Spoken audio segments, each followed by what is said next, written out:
Hello, good morning. My name is Jagannath Panda, and I head the Indo-Pacific Center at the Institute for Security and Development Policy in Stockholm. Um, Welcome to this webinar on EU-Japan-India Economic Cooperation Partnership, whether we can have a reliable mechanism of collaborations between EU, Japan, and India. This webinar is in partnership with our partner institute in Tokyo, that is Kajima Institute of International Peace. ISDP and Kajima Institute of International Peace are partnering with each other for last 3 years on a number of projects. And this webinar is a part of our 2 years research projects that we are carrying out on economic security. Today, we have an interesting panel to discuss about this topic. The issues and the topic is quite interesting in the context of the post-pandemic world and also in the post-Ukraine world that we are living with, particularly in Europe. And this is such a topic that not many think tanks around the world, particularly in the Indo-Pacific regions, has focused to concentrate on. And we are, in fact, one of those exclusive think tanks. We are focusing for last couple of years to understand, navigate, and also try to create a kind of academic atmosphere, how to really moving forward from here on when it comes to economic security partnerships. We know for a fact that there is a lot of discussion going on currently between EU, Japan, and EU and India bilaterally. But whether there is a trilateral mechanisms could be possible between EU, Japan, and India, and to what extent whether this economic security cooperation that we are talking about today, whether this is feasible, practically this is possible to move forward. We'll be discussing some of these issues in today's webinar. But more interestingly, this webinar is becoming a timely one at a time when there is a, of course, the year 2024 has been an election year. There has been a number of elections has happened throughout the world, including in EU, including in India and Japan. But most interestingly, I think you saw what happened in United States of America, where the Republican candidate Donald Trump made a comeback, and he's going to be the next president very soon of the United States of America. And given Trump's approach to the multilateral economic nexus and the way American foreign policy has positioned itself under Donald Trump, and I think today's topic is much, much more interesting in order to discuss how the Americans are going to look at it and whether there is a scope for EU, Japan, and India to collaborate only in the context of Indo-Pacific or beyond. In order to discuss some of these issues, we have a interesting panel, a set of panels, experts who have written on the subject for a number of years. They are known for their expertise and seniority. We have actually shared the concept note and the speaker's profile in our website. You must have received while registering for the webinar. But just to take the advantage of their profile and this webinar, let me briefly introduce all of them. We have the first speaker today, Dr. Nicholas Blarell. He's an associate professor in international relations at Leiden University. He's an old India hand. His research focus, is mostly on power transition in the international order, then politics of immigration of governance, and focusing primarily on South Asia. He has written a couple of interesting books. One of them was India's Israel Policy, Continuity, Change, and Compromise since 1922. And it was published by Oxford University Press. And he has also a number of interesting articles, edited volumes, and policy papers to his credit. Welcome, Dr. Blarell. We are glad to have you. Then today we'll have also a second speaker who will be joining us late. That is Dr. Kunihiko Shinoda. He is a professor and executive advisor at the National Graduate Institute for Policy Studies, Japan. He has previously worked at the Ministry of International Trade and Industry, MITI, and he has been also director at APEC and FTA, and he has been in a number of multilateral economic, forums from the Japanese government side. He has also written tremendously on economic issues, primarily on political economic issues, and he has traveled widely, and we are very fortunate to have him and his expertise for today's presentation. He will be joining a little late today, Professor Sinoda, but we are fortunate to have him. Then we have two interesting commentators for today's webinar. The first commentator is Dr. Swati Prabhu. She is Associate Fellow at the Center for New Economic Diplomacy at the Observer Research Foundation in India. She focuses primarily on developmental partnerships and sustainable development. She secured a PhD from Jawaharlal Nehru University, from the Center for European Studies, and has been focusing on EU-India relations, particularly focusing on connectivity agendas and environmental governance issues. Welcome to you, Dr. Prabhu. Then last but not least, we have Dr. Alika Kijukova. She's a lecturer in strategic and security studies and international relations at Cotton University in Western Australia, but also she is a senior fellow at the Slovak Foreign Policy Association. Alika is focusing on state strategies, global governance, security, and multilateral issues in the context of Europe and Eurasia. Now she's focusing more on Indo-Pacific regions, and she has also previously worked in European platform in various senior capacity, and also as an advisor to Chamber of Deputies in the Czech Republic. Welcome to you, Alika. We are fortunate to have all of you for this webinar. Myself, as I mentioned, I head the Indo-Pacific Center at the Institute for Security and Development Policy, and we are fortunate to have this partnership with Kajima Institute of International Peace on behalf of our directors, Dr. Nicholas Winston and Dr. Swante Kernel, and also the president of the Kajima Institute of International Peace. We welcome all of you for this webinar, and we could see that a number of participants have joined from different parts of the globe. Welcome to all of you. We will keep this webinar first going by the inviting to Dr. Nicholas Blarell to make his presentation for 30 minutes. Then I will invite Dr. Swati Prabhu to comment on that presentation, followed by Dr. Alika if she has any comments. And then we'll take a 5 minutes break, go for the next presentation. It will be a long 3 hours presentation, but we appreciate your patience and joining. But we hope that you will enjoy this webinar. So with this note, let me first welcome to you, Dr. Blarell, to make your presentation. Over to you now. Thank you, Jagannath. Thank you for the kind introduction, and I thank you, obviously, ISDP and KIP for this invitation. And good morning and good afternoon to everybody in this virtual room. Let me try sharing my slides. Let's see. Can everybody see it? Yes. Yeah, just the present. Perfect.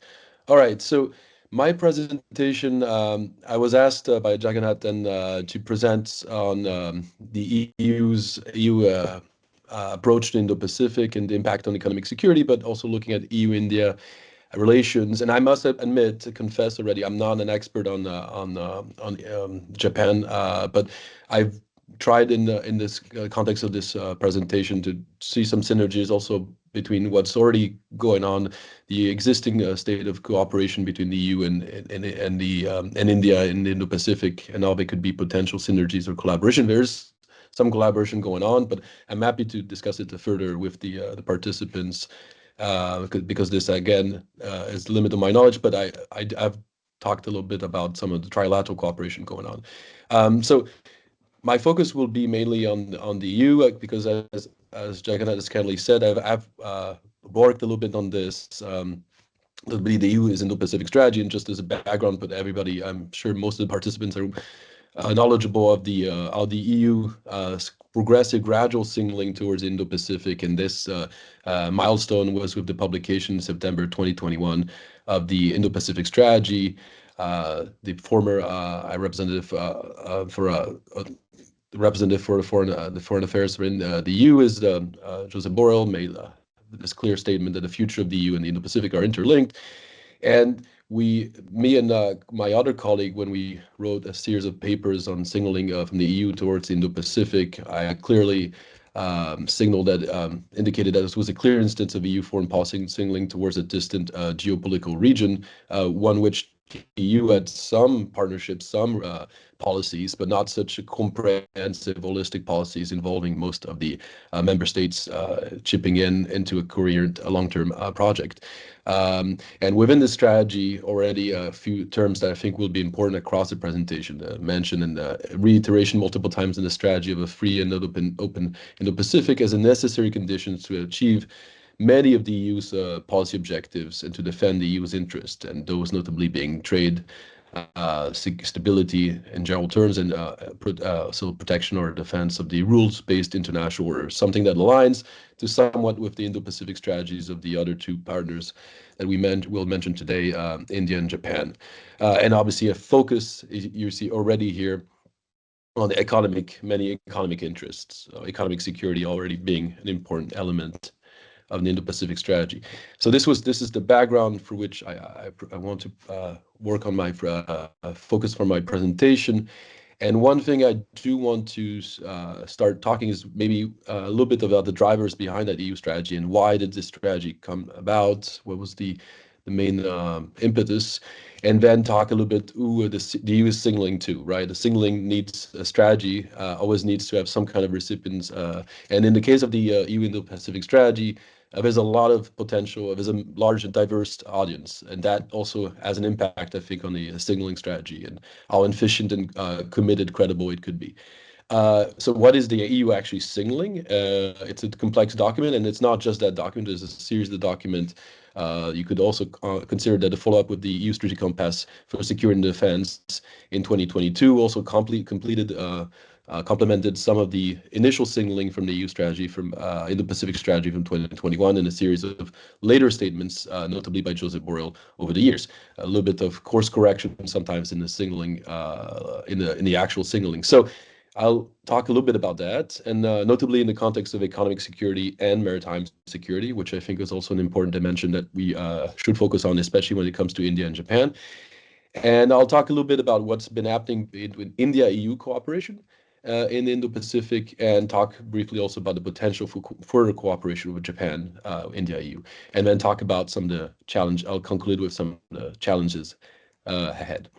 And as I said, this is building on a series of papers. So if you want a broader or a more comprehensive take on the signaling strategy and how it connects to also theoretical constructs about signaling, the larger signaling literature, there's an article that we published in a special issue, which I would also recommend looking at, about all different players, are both external and internal players to the Indo-Pacific are signaling in the region. And my colleague Niels van Willegen and I wrote the article on the EU specifically on its signaling strategy, and we followed up with a more a focus more on maritime security for the Hague Center for Strategic Studies a few months ago. So there's a lot of the concepts I will discuss today are maybe discussed a little bit more in depth in these two papers. So where does the EU strategy come from? Why did the EU feel a need to publish this document? It's a bureaucratic, the EU, when it comes to foreign security issues, is a very bureaucratic, cumbersome process. You need to involve a lot of actors, agree on many imperatives, but the Indo-Pacific strategy is one of those examples where there was maybe a quick, fastened process and a quick maybe consensus towards at least some general principles. And this started, as you know, the story started with France, obviously publishing its series of Indo-Pacific strategies, mainly first from the French Ministry of Defense, then its Foreign Affairs, and then there's a more holistic strategy completed and corrected across time, as there were other strategies published by other European actors and especially by the EU. It was followed up by two other EU member states. Germany published one in September 2020. That was more a holistic interministerial project. It's a more larger document involving many more pillars, many more topics. whereas the French one had a strong focus, as I said, on security, and then evolved to spill over to other economic imperatives or drivers towards the Indo-Pacific. And then the Netherlands, where I'm based these days, published another strategy a couple of weeks after the German one. So its own Indo-Pacific strategy or paper. Also a shorter one than the previous two, but also implying some specific or inputs from the Dutch position, and an emphasis on working at the EU level towards the Indo-Pacific. And then the European Union developed its own series of papers. There was the initial conclusions in April 2021, after reading a meeting of the EU member states, and then a strategy, an official strategy on 16 September 2021. Now, the fact that the EU had a strategy that came soon after the free individual EU member state strategy, where you could see, if you look at the documents, a lot of input and a lot of the agenda setting by these free EU member states in that strategy. But that didn't mean that there were no other individual member state strategy or inputs or papers that came out later. Some of the more recent, obviously, are Lithuania and Czech Republic, which have published strategies recently. You could also argue Italy is also a document. So it's a patchwork, basically, of various public statements, actions, because you also need to look at the actions and signaling towards Indo-Pacific by the EU and its member states in the Indo-Pacific, and statements of intentions, obviously. So there are some overlaps, but there are also some differences, a little of nuances. So it's difficult to basically discern a very coherent, sometimes signaling strategy, but there are also some overlaps and some common threads. So the question that we ask ourselves with my colleague Neil van Willen from also Leiden University, but also I think is important for this particular presentation, and how do these multiple signals converge towards common integrated EU strategy, notably on economic security. So this is a little bit where the driver. So why is the EU signaling in the Pacific? And as I said in my early statement on background of the strategy being published, it's obviously this point that the center of gravity is moving towards the Indo-Pacific, both in geo-economic and geopolitical terms. So as I said, the future of the EU and the Indo-Pacific are framed as interlinked by Joseph Borrell. And the engagement, again, is mentioning the free and open Indo-Pacific, building on a lot of concepts that were already used by other stakeholders in the Indo-Pacific. And this push also building strong and lasting partnerships with partners in the region on matters that matter for the EU, green transition, but also local stakeholders, ocean governance, and digital agenda, security, defense. And then the same statement, the mention of being guided by values, strength and partnership to advance trade, investment, connectivity, while addressing global challenges. Again, mentioning this time the rules-based international order. So the focus is on a lot of traditional kind of EU trademarks, interests, notably trade, investment, connectivity, and also mention of issues that are particular of importance, of interest to the region, notably, as I said, climate, green transition, ocean governance, and digital connectivity. So these earlier statements set the stage. Basically, the EU cannot be completely cut out from this movement that was this gravity that was pulled from the Indo-Pacific, as many actors, both from the region and outside the region, were publishing a series of Indo-Pacific strategies. And the EU is obviously it's a major area for its trades, for its commercial imports, 60% of global GDP. This is a term that you will see in the strategy, and also regularly mentioned by EU decision makers, that 60% of global GDP and about 2/3 of global economic growth are based in the Pacific. And this is one of the main reasons why the EU should get involved.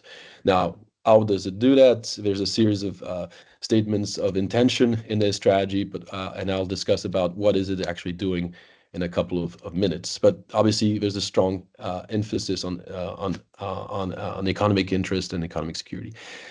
To whom the EU is signaling. So that's also something that I mentioned is not also it's a bit complex from the EU perspective, because they are obviously there are obviously multiple audiences, and that's always often the problem with signaling, and you have to carefully calibrate to talk to many possible actors, many possible recipients of the signaling strategy.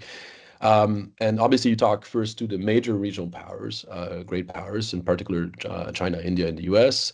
That kind of set the stage. You could argue still, I could mention also I mentioned this one's and the China is mentioned in the strategy also, but not in the same way that it's mentioned in other strategies as for in the foremost as it in other strategies like the US or other external actors. But what's interesting is also the mention of the important partners for the EU, notably the like-minded partners, which is a term that often comes up, poorly conceptualized, and we can maybe discuss this. But maybe the two main partners in the region are often mentioned as Japan and the Republic of Korea, which are the core of the debates, of the discussions in the strategy, but also mentions regular mentions also of Australia, India, New Zealand, and obviously ASEAN. There's an ASEAN centrality focus also as one of the key partners of EU's engagement. The region. So it mentions the EU strategy states the aim to deepen engagement with these partners from the region, India, Japan, Australia, who already mention that they already had their own Indo-Pacific strategy. Again, I would mention that this is from the initial strategy. The list of like-minded partners also has been flexible and varies depending on policy fields and depending also on the EU strategy and the national strategies of different EU member states. I think this is also important to mention. Now, when we reflect on the EU as also a signaling actor, I'm mentioning mainly here the actors in the Pacific, which was, I think, the main focus of the signaling strategy from the EU. But you have to also reflect that the EU as a signaling actor also needs to talk to the different levels of EU governance. It's a layered institutional setup, and then also the EU has to talk also to actors within, to coordinate, to mobilize actors from within the EU. So the EU signaling towards Indo-Pacific, setting the agenda, arguing what are the priorities when it talks to the Indo-Pacific, when it mobilizes towards the Indo-Pacific. It also is talking to its member states. It's also, as I said, they were free EU member states that had their own strategies, their own priorities. It then led to the EU Indo-Pacific strategy, and you also have to consider that other EU member states were maybe not as mobilized, didn't realize that this was a priority. They signed up, they followed, they supported this effort towards of a signaling towards Indo-Pacific, but maybe the priorities didn't completely converge. So the rank ordering was not probably the same. So this is also a way to talk and to mobilize EU member states. So the signaling strategy has to be understood as talking to multiple audiences, including internal audiences, EU member states, public opinions, different institutions within the EU, etc. So this is maybe a discussion. So to whom the EU, why and to whom the EU is signaling? What is the EU actually signaling? So there's a series of I mean, it's a very wide, broad, holistic document. And then, as I said, it was a series of follow-up statements. And you can also look at the member states' individual strategies. But what's interesting about it, there's some security signaling, which is a bit new to the for the EU, as we know, is more of normative or economic power. So what's interesting for us and for me and my colleague Niels van Willeren when we were study document and some of the later discussion is basically this new type of hard power signaling, which is not aimed to deter, but to communicate that the EU has an interest in regional military security and especially security stability in the region. So, in the 7 priority areas, security and defense are ranked high among them. And there's some signaling to more because the EU seeks to, again, as I mentioned, to promote an open and rules-based regional security architecture, including secure sea lines of communication, capacity building, and enhanced naval presence. So obviously, the security deployment, the security mentioned, and defense cooperation with the region has to be linked to trade and economic interests, right? So focus on maritime security, protecting the sea lanes of communication, protecting commercial lanes, protecting investments. So this is the strong focus on maritime security. There's also a mention of indirectly also building up the capacities, the maritime and naval security capacities of local players which to be able to support freedom and aggregation. So to assist like-minded parties to secure their sea lanes, but also very critical infrastructure, and engaging also in intelligence sharing in the maritime domain. So capacity building, indirect capacity building of local actors, like-minded parties. There's also been, as you know, naval deployments of individual member states, mainly France, as we know, because it's a resident power, has already a strong security presence in the region, but increasingly also coordinated with other EU member states that have increasingly moved towards the region, deployed towards the region, and notably with these series of policy measures, the maritime area of interest and the coordinated maritime presence, which coordinate the actions of different EU member states in the region. So also, and this is more traditional from the side of the EU, a strong EU signaling that the EU signals that it aims to be an important economic actor in the region. It is indirectly because of its trade investment connections, but obviously wants to do more, wants to improve connectivity with the region, wants to be a major actor, given this as maybe the pivot, the center of the economic growth of the future will be in this region. In doing so, the EU emphasized to use this as a potential attraction or sharing some degree. Yeah. Nico, sorry to disturb you. I think your voice was not clear. It was breaking. So maybe you would like to switch off your video and then restart. Yeah. Sure. Happy to do that. No. Yeah, please continue from there. But you could just switch off your video. No, your PowerPoint was perfect. Yeah. All right, just turn on the video. I hope you can hear me fine. Yeah. Yeah, sure. So I'll backtrack. Yeah. So relies on this traditional economic strength towards communicating to the region what it can bring to the region, what is already interconnected, interdependent with the region. Obviously emphasizes the cooperative multiple approach with normative elements. Obviously, a lot of the norm standards of the EU are also discussed as an alternative to existing other economic arrangements, notably some of what is offered by China in long-term investments, sustainable investments to the region. And sometimes you see this in the signaling, whether it is some of member states or the EU, and it's the actors representing signaling for the EU. It's within the perimeter set by the kind of the Sino-US competition in the Pacific. The EU is trying to find a way to clearly signal a distinct status. Since 2021 in the initial strategy, the EU has attempted to merely stay outside of that bipolar rivalry in the region, but the careful aging game has been tested a lot by developments in the Indo-Pacific. So the Europeans are trying to distinguish by talking about some of their economic, competitive, and normative dimensions from Washington and from Beijing, but to the point sometimes of presenting themselves as an alternative. Now, modestly proposing to propose this alternative, but so far it's a lot of rhetoric, and how does it work in concrete matters is something that is still being worked out, is still a work in progress. You see sometimes also the term a third way, which has been used by France and former Foreign Minister Jean-Yves Le Drian when he was talking to resident countries, but the language is a bit striking since there's in the edging the EU obviously edges closer or lines closer to maybe the US, so that has been gradually given way more to the discussion about alternative or help in diversifying options for the regional actors rather than a third way. So moving on, what is the EU signaling? I will focus mainly on something that I focused on with my colleague Niels van Willen, is basically the EU as a maritime security actors in the Indo-Pacific.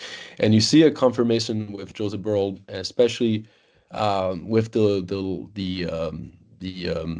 basically the concerns that were shared by a lot of Indo-Pacific partners that a couple of months after the publication of the Indo-Pacific strategy, obviously war was back at the borders of the EU, of the invasion of Ukraine by Russia. So the concerns that about the lack maybe of focus of the EU after publishing a strategy of the long-term Indo-Pacific, and this confirmation that even there's a war of the borders, the epicenter, the core of global competition is in the Indo-Pacific. That was a strong signaling, I think, from Joseph Borrell.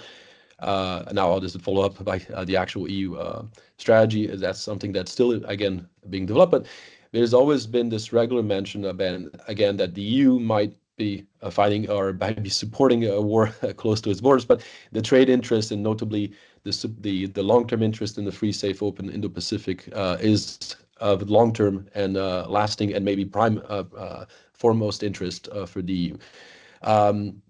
Notably, it's not just this. It's not just the tangible. It's also element is also upholding and promoting normative and liberal principles, which are being tested in the Indo-Pacific, including respecting the rules-based international order. And again, this is still seen in through the framing, through the light of facilitating a stable environment for economic interactions, because the main interest for the EU is still this economic security, economic interactions with the region, from which is very much reliant. So this also mentioned that what other specific elements which could be a threat to this economic interaction is obviously piracy and some other non-traditional security threats, but also the mention more indirectly of larger geopolitical tensions. So indirect mention here of China, with not ever referring directly to China or Chinese-US geopolitical competition, but these are impacting EU interest and especially its economic security. So, and also obviously addressing climate and environmental security, which also have an impact on the sustainable economic interactions with the region, and obviously are of prime interest to the regional actors. So this is one of the reasons the U.S. wants to be involved more EU through a maritime security role. Now, the issue with this has been that it's mostly been about a more indirect fluid signaling strategy, because again, the EU has to match the capacities with the rhetoric when it comes to maritime security. Security defense, I mentioned, was one of the pillars, but only comes sixth and penultimate before human security. But there's been a series of EU engagement already in the region on maritime security, notably to combat piracy since 2008. And then, as I mentioned, there was a series of measures, policies, critical maritime routes in the Pacific program, launched in 2015 to facilitate information sharing between the EU and partners in the Indian Ocean, but also has been there to secure maritime routes. In 2020, it was extended to the rest of Asia, and 2021 specifically to the Indo-Pacific. There's also as I said, mentions of sharing information to protect the ocean or the environmental, addressing specific environmental concerns, notably through the platform of Indo-Pacific Regional Information Sharing System, to which 23 countries have access. The establishment also of the information fusion centers that are there to monitor illegal activities, piracy, as I mentioned, some of these non-traditional security issues, wild fishing, but also, so the IU issues. So the from a more specific hard security defense perspective, there's also the promotion of maritime security in the Indian Ocean with the MASIV as the enhancing security cooperation in and with Asia, and the port security program. So increasingly, this, I would say, fluid, gradual signaling strategy that adapts local perception capacities, because there's always this concern that can the EU actually be a credible, committed partner in security and defense in the region, as there's the French is very much present, but all the other actors have to gradually develop also their own long-term strategies towards that region.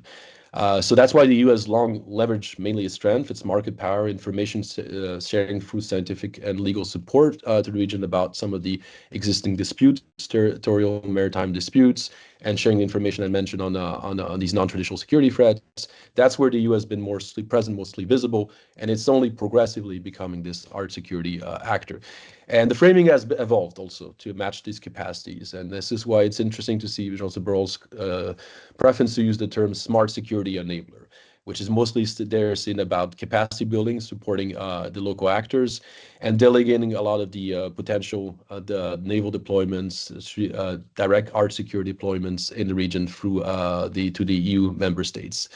Again, still a focus when it comes to EU coordination, EU actions, visible, credible actions is mainly on non-traditional security, or you could argue on cyber disinformation and foreign interference, whether it's in maritime domains, but also more broadly.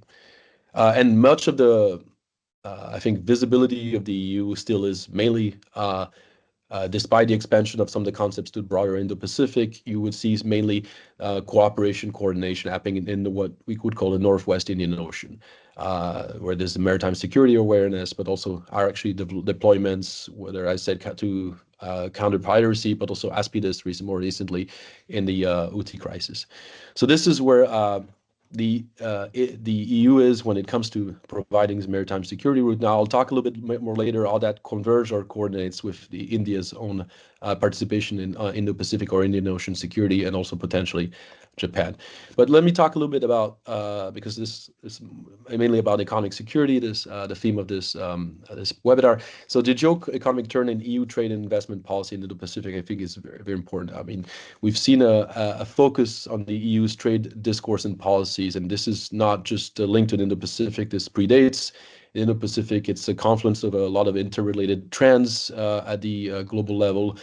So the rise of China and the concerns also in China and China's economic weaponization maybe of interdependence or investments in the EU, the COVID pandemic, obviously, and the concerns about fragility of globalized value chains already, and the Russian invasion, obviously, of Ukraine and further weaponization of interdependencies, notably energy interdependencies. So these trends, this move to the EU towards rethinking all of this has been has been framed or conceptualized in the scholarly literature as a geo-economic turn, similar to the one that you saw a little bit in US-China relations a little bit before, that you might all know about Farrell and Newman's work. So this is, again, also something that we've seen also at the level of the EU, that the EU increasingly intends to use economic instruments to pursue foreign policy objectives or to protect its domestic policies against unwarranted interference or weaponization of interdependence by third countries.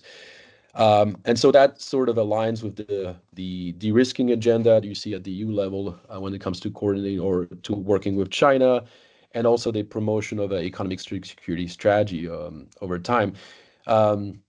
And you see this in the Indo-Pacific mainly being this attempt to find other partners in the de-risking agenda, to find China plus partners, basically to develop new investments or to move some of its to mitigate some of the issues about the interdependence with China. But you also see this with the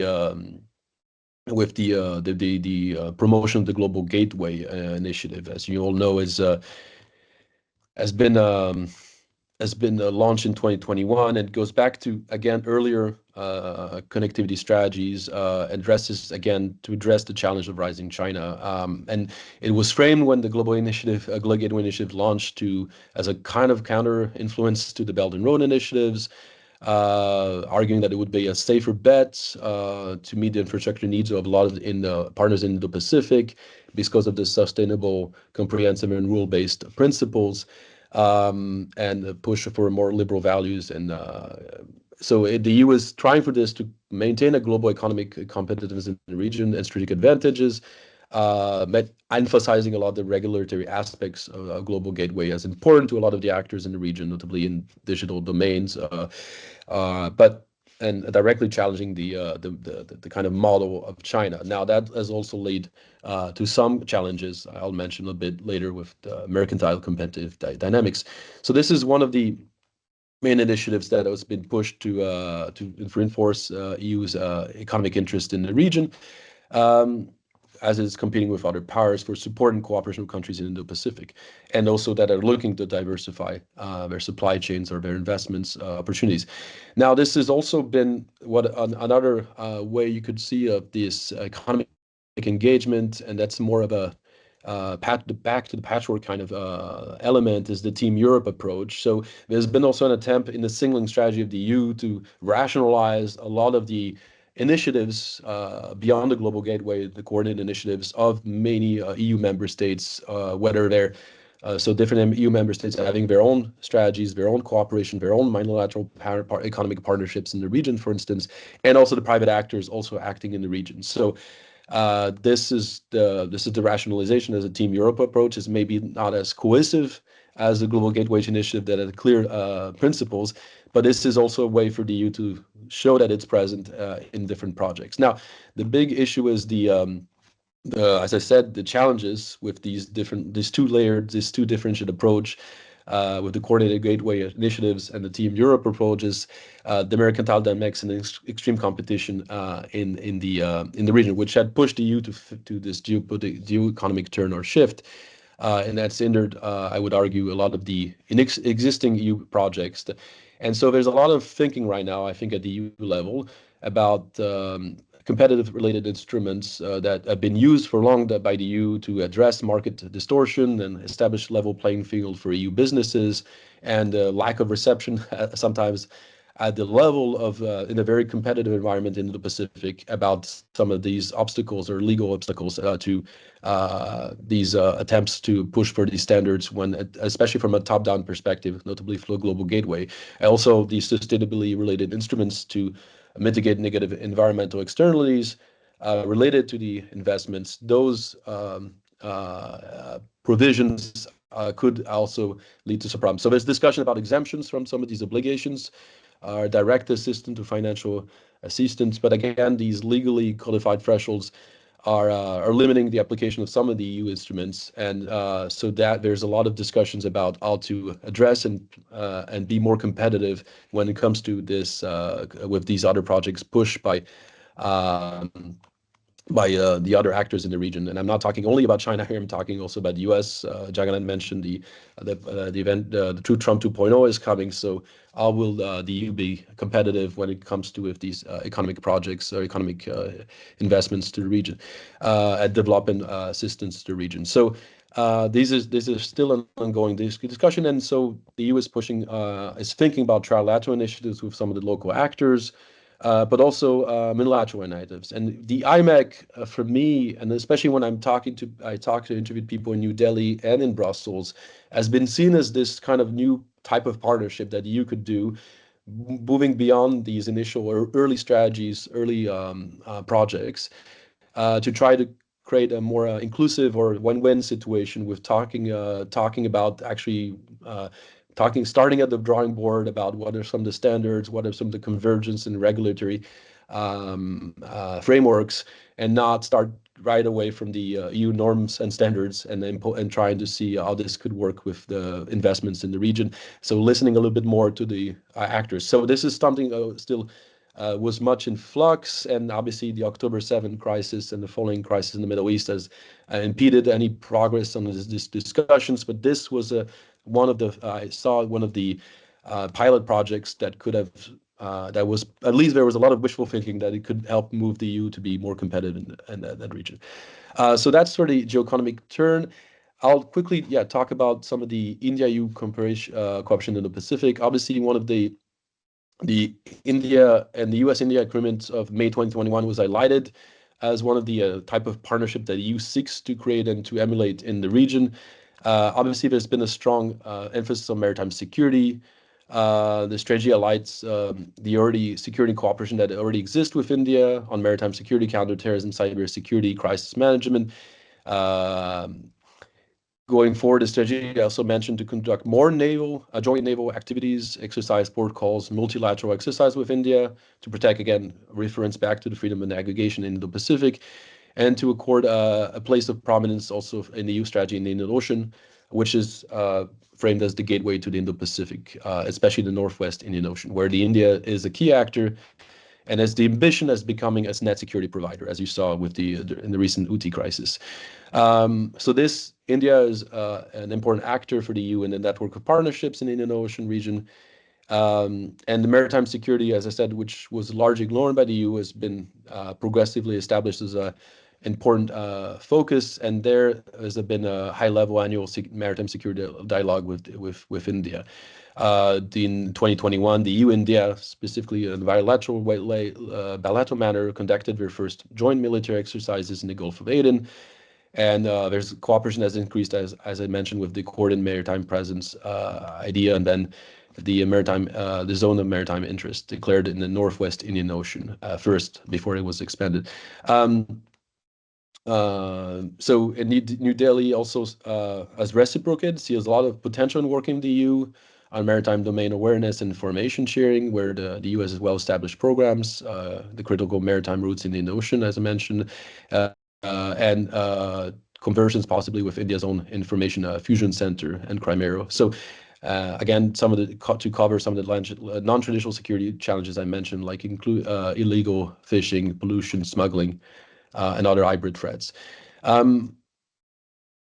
So this is and there's a push for more interoperability for the fusion center, but also more also when it comes to naval security deployment. Obviously, infrastructure connectivity is an important element, especially it's providing an alternative to China's Belt and Road Initiative. The EU had already signed a connectivity partnership with India in 2021, May 2021, before publishing of the strategy, but also with Japan in 2019. So it's pushing to work more on physical and digital connectivity projects in Indo-Pacific and promote quality infrastructure based again on some of the standards I mentioned: sustainable growth, shared norms, and value. And there have been a lot of push for partnerships between public and private sectors. Now, one of the challenges in infrastructure is India's preferred approach to connectivity is to coordinate on specific strategic projects rather than working on large joint projects with partners, notably regional or global organizations in third countries. So this stems from the experience of working with other government partners, which India has always been skeptic, because these working actors like the EU has often led to getting bogged down in bureaucratic details. So what I mentioned already with some of the Global Gateway Initiative issues. There's also been a lot of cooperation on ELF. I mean, especially during the pandemic, the EU has been working on developing active pharmaceutical ingredients and cooperation and access to vaccines through COVAX initiative, and India being an important actor in the COVAX initiatives. And India has been the world's largest pharmaceutical manufacturer, has been identified by the EU as an important partner. And that there was an Indo-Pacific ELF campus, which has been established in India to bring together India's pharmaceutical capacities and Europe's technological capacities. There's still again, another work in progress, but some at least signaling that there needs to be more cooperation. And obviously, a place of importance for India-EU cooperation is obviously the cooperation with France and its early French Indo-Pacific strategy, which had focused on strengthening the Pacific partnership with India. They made a lot of progress on cooperating in maritime security, as I mentioned, a lot of joint exercise, cooperation between the navies, arrangements already early on to share maritime information, and obviously a component on ocean governance and blue economy, and cooperation in third countries in the Pacific Islands, which not just in the Indian Ocean. Now, there's still some challenges, as I mentioned. There's not always a convergence, I would say, within individual member states about engaging India. New Delhi is the preferred partner in Indo-Pacific when it comes to the list of like-minded partners for France, but there's only maybe a second condition for Germans, who often view India's there's issues about limits of its economic liberalization policies. So Berlin placed greater emphasis, for instance, in partnership with Japan. And India has, for instance, barely mentioned in the German guidelines, except in relations to digital transformation. So the FTA negotiations are a sign that there's still some blockages when it comes to major obstacles when it comes to promoting greater trade interdependence, a lot of obstacles on both sides. And obviously, one of the obstacles I mentioned is also ELF cooperation, and notably intellectual property rights. So this is actually bogging down. So that's why there's other alternatives to look at within infrastructure connectivity cooperation. And then there's always the question, and we can discuss more in the Q&A, is the security priorities. Obviously, a lot of concerns that India was not maybe supportive enough of EU during the Ukraine-Russia war because of its long-term relations with Russia, and vice versa, that the EU has not been, as a collective actor, more supportive of India when in its different border disputes with China. So there's also needs to be some convergence on security priorities. And very quickly, yes, because I might be think running out of time. It's the potential for India, EU, Japan cooperation in the Pacific. So what I would just say quickly is this shared commitment to the role-based order, obviously mentioned in their different documents vis-a-vis the Indo-Pacific. Also, I mentioned, I would say different from, I think, some of the US strategies or mentions to the region is not a mention of being countering or escalating any conflict with China, but more emphasis on the need to stabilize relations with China, to continue engaging China, and to find maybe more general frameworks, multilateral or unilateral or others, to work with China in the region to make it more of a stakeholder, a responsible stakeholder. But obviously with some disagreements, but stabilizing relations with China. There are some discussions on critical, obviously, technologies. Japan and India were also presented as the two major connectivity partners of the EU in the region. And given the importance of the Indo-Pacific technological competitiveness, the new EU leadership, as Jagannath mentioned, that has just come in power of the election after the election, that's been confirmed in the Commission recently, could look in some issues about furthering dialogues on critical technologies. So the Technology Council with India, the EU in Japan against dialogue, and could there be synergies between these different parallel dialogues? A lot of discussion about more cooperation on cyber, obviously cyber security and cyber diplomacy between the countries. There's a lot of cooperation, for instance, between the EU and India, EU and India and the Netherlands, but there could be more discussion on this. And work and finalize maybe more partnerships when it comes to resilient supply chains, and notably critical raw material partnerships with countries for the EU with Japan and India. And one model could be, for instance, the MOU that has been signed between Australia, Australia and the I'm trying to look. The EU-Australia MOU on critical raw materials, could there be also similar emulation with other agreements could be signed between the EU and India and China, or some convergence. And then I would mention quickly some trilateral cooperation in the region, but I'm happy to talk this further in the Q&As. Obviously, there are already some mutual exercises, maybe not with the EU, but with Japan, India, and a few UN member states. There's been, as I said, a lot of cooperation in the Northwest Indian Ocean. There could be further convergence, I think, in that particular side of where there's shared interests, shared security, stable for stability, security, secure environment, and more on public good provision and cooperation at the trilateral level. So health has been a strong, obviously, collaboration between the EU and India. There can be much push there, and obviously on everything that is non-traditional or environmental issues in the Indo-Pacific, where there's been already some discussion, some conversion, some institutionalization of cooperation, but obviously there's potential for more. And very quickly, I have a long list of potential challenges still for the EU long-term credibility commitment to the region. As I mentioned, the EU rhetorically has many objectives, but there's been little discussion, I would say, at the EU level, only gradual on capacities, and then the divergence between the EU. There was long divergence with the EU, what to do with China. There's also a lot of divergence what to do with the Indo-Pacific. The third way framing, the alternative framing, is also not completely clear. There's a lot of rhetoric, and how can the EU back it up, and how does it differentiate from Trump 2.0 or China? Disagreements to include manage China, US, I would say UK, now that the EU is its own Indo-Pacific strategy, separate from the UK in the Indo-Pacific strategy, given that the UK is also a major security actor in the region. Managing expectations also from many different like-minded partners in the region. I said that India and Japan do not always come up in the rank ordering in the same place. The impact of the Ukraine war and on credibility, long-term credibility and commitment to the region. There's obviously rank ordering of priorities from the different EU member states to the Indo-Pacific following the crisis of February 2022. And then, as I mentioned, this also something that we were asked to discuss. I haven't discussed it too much, except in the context of the IMEC, is the impact of the conflicts in the Middle East on the EU's also priorities towards the region, and also this gateway to the Indo-Pacific issues. And then the remaining question about that we will have to ask ourselves starting in January. We have some nominations of ministers that and advisors that seem to give an indication of what Trump 2.0 would look like.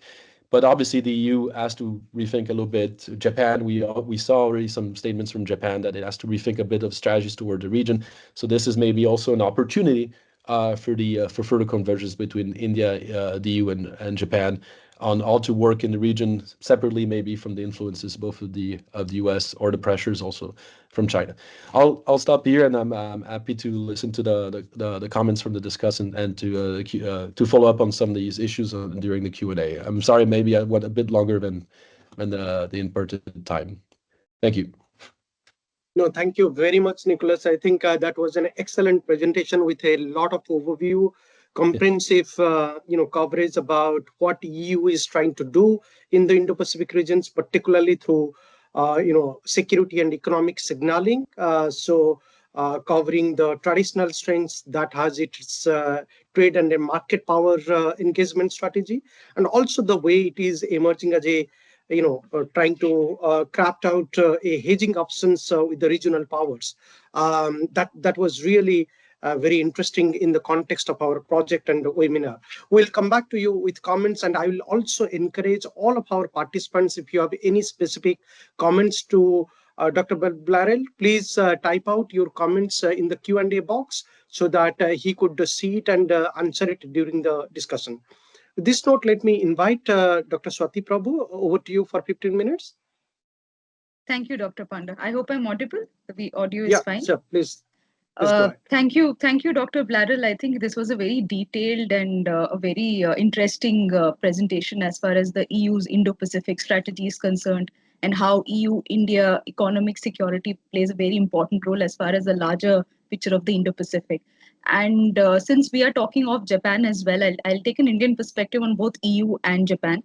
And in my sense, both EU and Japan, they share a very important partnership with India, a very deep, long and fruitful partnership, where economic partnership is one of the key pillars. Before I make my comments on your presentation, Dr. Blarel, a bit of context setting. We have been looking at traditional economic diplomacy, in my sense, has always been looked at from a sense of building partnerships or development partnerships to the route of ODA, or the official development assistance. However, in the last 2 decades, economic diplomacy has changed. Particularly, Indian economic diplomacy is now being seriously, it's been equated with it, or in fact, it also includes free trade agreements and also the creation of transport or eventually economic corridors as important drivers of economic diplomacy. So it's not just ODA, but also connectivity routes, trade routes, or FTAs. And in this sense, although this perspective of might seem a little contrary to how India posed itself when it withdrew from RCEP in 2020, we have seen that India is now on a slew signing FTAs. We have one with Mauritius, we have one with UAE, Australia, and very recently with EFTA. So in this sense, Japan and EU are becoming very critical elements and critical poles for India. And both these actors, in fact, look at India, and not just India, but also China, as an economic driver, as a potential southern driver from the global south. However, in my opinion, bracketing or putting India and China in the same box might be, a little difficult as far as geopolitical maneuvering for both EU and Japan is concerned. So this is one point. And there are 3 broad points that I wanted to make as far as your presentation is concerned. I see that you have mentioned about Global Gateway and also the Team Europe approach. You also mentioned how Global Gateway and Team Europe approach are not cohesive enough, or they don't come together as far as EU's development policy is concerned. We know that the Global Gateway has been, touted as a very attractive, as a very ambitious approach as far as the European Union's development policy is concerned. And it has been also attempting to, in a way, merge its existing EU and member state investments along with their own respective development policies. Now, even though the European Commission has not explicitly mentioned that it is an anti-BRI stance, but countering BRI and the associated geopolitical challenges is visible. And this also is a visible departure from its own traditional development cooperation development cooperation policy, EU's own development cooperation policy. So in this sense, how do you look at the Global Gateway, helping or facilitating the European Union to bridge this gap between diplomacy or to maintain its own strategic autonomy and development at large? That's my first comment or first question to you. And the second question revolves more around Global Gateway and the Indo-Pacific strategy. We understand that the Global Gateway can be seen as an outcome or related to the Indo-Pacific strategy, which was released in 2021, and after that, the Global Gateway Initiative was announced, and we see that the Global Gateway aims to primarily foster developmental pathways or economic prosperity for Africa and also parts of Latin America. This I mentioned because we had a recent conversation with one of the experts from CEPS, who mentioned that there is a very heavy reliance of Global Gateway projects or flagship project focusing primarily on Africa, Latin America, but not so much on Asia or other parts of the Indo-Pacific, despite the Global Gateway communication increasingly linking itself with the European Union's Indo-Pacific strategy. So in this sense, do you feel that the European Union is kind of, caught in a sticky wicket or a quandary between these two strategies? And my final comment or question to you, in fact, you spoke about trilateral initiatives, between India, EU, Japan. I understand you're not a Japan expert, but how do you think this trilateral can help as far as the non-traditional security dimension is concerned or the developmental challenges for the Pacific Islands are concerned? I say this because we've been repeating very frequently at ORF also that Agenda 2030 is coming to an end. And what about post 2030 agenda? And financing for agenda 2030 is one of the essential questions everybody is trying to answer. So in this sense, do you feel this trilateral partnership holds potential? What form can it, if yes, how and what form can it take? Can it be in the form of, increasing ODA from Japan, from EU to these Pacific Island countries? Can it come in the form of technical assistance that India is known for providing through its ITEC program, like capacity building, sharing of best practices? Also, India's own position as far as the global south is concerned. Germany came out with its focus on India paper, that was a very much discussed and a turning point as far as Indo-German relations are concerned. So in that sense, do you think India can play a pivotal role as far as bringing EU and Japan together? These are some of the important points I wanted to raise, but I'm happy to discuss this further with you as we move on in the webinar. Thank you, Dr. Bladder. Thank you, Swati. I think those were very interesting comments, particularly on Pacific Islands beyond 2030 and also on the global south. So may I invite you, Nicholas, to reply to Swati's comments, and then we'll go for another round with Alika and with all our distinguished Kajima and ISDP members and other audiences. Maybe you could first respond to Swati. Yeah, sure. I'll thank you actually for the excellent comments and the questions. Yeah, and especially the issue about the global gateway, the ambition, and the issue about the discrepancy between announcing itself, or maybe not officially, but again, the framing was very much seemingly linked to the Indo-Pacific, and especially as a potential alternative again to the BRI. And the fact that actually, when you look into concrete projects, most of the flagship projects are not specifically linked to the Indo-Pacific per se.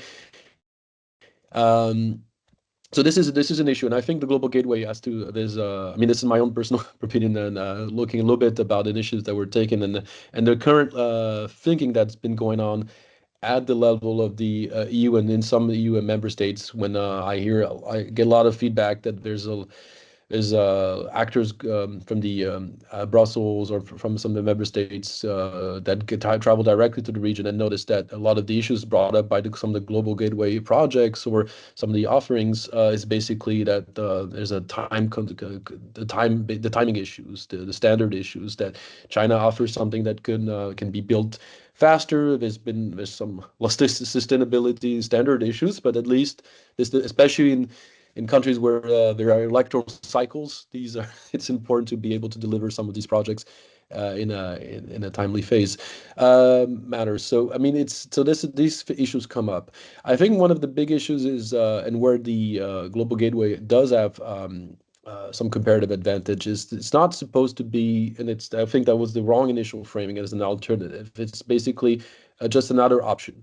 a lot of these countries in Indo-Pacific are looking to diversify partnerships. That's one way to expand some degree of autonomy, some degree of independence, whether it's strategic, whether it's economic, is to have multiple partnerships with multiple actors, and sometimes maybe cooperation between some of these actors, because again, connectivity will involve some conversions between some of these different projects that already exist with some actors, and then have to be combined with other potential new actors, new economic actors coming to that particular. We see it in port access. There's multiple actually port management or infrastructure management by different actors, more either public or private. So I think this has to be offering as a helping expanding the diversification opportunities for these actors that are looking for ways to develop, and also ways to maintain some degree of autonomy in this very competitive Indo-Pacific environment. So I think that's one way to frame it, to see where they could be some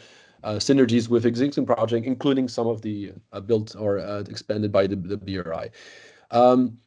The other thing is the public-private partnerships, which is a strong element also of the global gateway, and something that is very different, I think, from what is offered by China. I mean, China has a lot of companies that are business groups that are involved, but obviously all are state-owned or have some connection to the state. So there's always part of a political project, a geopolitical project at some point. So this is where, I mean, I'm not saying that Gateway or EU projects do not have also a political agenda, but I mean, the involvement of private actors gives a different signal about the long-term geopolitical alignment implications, and also about the sustainability of certain project profits, also incentives or calculations. So I think you also have to consider these different distinctive elements, and maybe where the EU has to work. And the other thing is what you mentioned. I think the EU with local stakeholders in the region, right? There's always this impression, and I can go back to when the Global Gateway initiatives or development assistance projects that exist prior and now trying to be coordinated come in. There's always this discussion about this EU coming with its own development standards, projects, etc., in a very patronizing way. And there's always this discussion again that come up and this is not always comes up in some political discussion about neo-colonialism or some kind of historical kind of legacies always come up in the framing, in the rhetoric. And this is not this does come up. So there's got to be a way to find some more connections, or listening a little bit more to the regional actors and their needs, rather than coming with templates.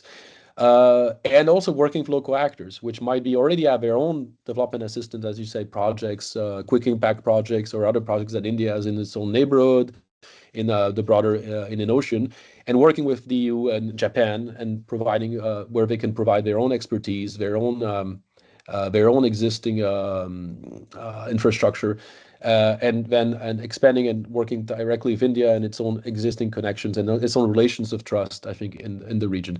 I think that's one way that there could be some convergence. And we've seen this happening also at the level of ELF cooperation, or some digital infrastructure cooperation.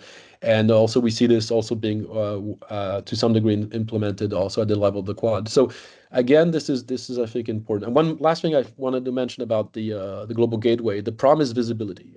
There's a lack of visibility of some of the projects in the Indo-Pacific, and this is an issue. I think the Global Gateway, just like maybe the BRI did at one point, has to start with major projects that could be pilot projects, which could then be emulated or have spillover effect to the rest of the region. Because right now, there's a lack of actual visibility where the Global Gateway initiatives have been able to deliver, and where there's actually already collaboration with local actors at a trilateral, bilateral level. So this is actually something that has to be also, to some degree, improved. On the Pacific Islands, yes, there needs to be bound to be more collaboration, more concrete discussion coordination. You're talking about the EU, which is, again, not a major actor in the Pacific, except maybe for France. So there needs to be some more coordination beyond France in the Pacific. India is also mainly focused on the Indian Ocean when it's collaborating with the EU. And Japan also has its own presence. So I think there's bound to be potential for more collaboration, as these three entities are looking towards doing more in that part of the world. But again, still, I think you got to start with concrete, tangible coordination, maybe in an area where they have shared long-term interest, And right now, for me, that's mostly the Indian Ocean and Northwest Indian Ocean, but that could spill over the long term to more fruitful collaboration in other subregions of the Indo-Pacific. But right now, I think you have to start small with some pilot projects and then expand.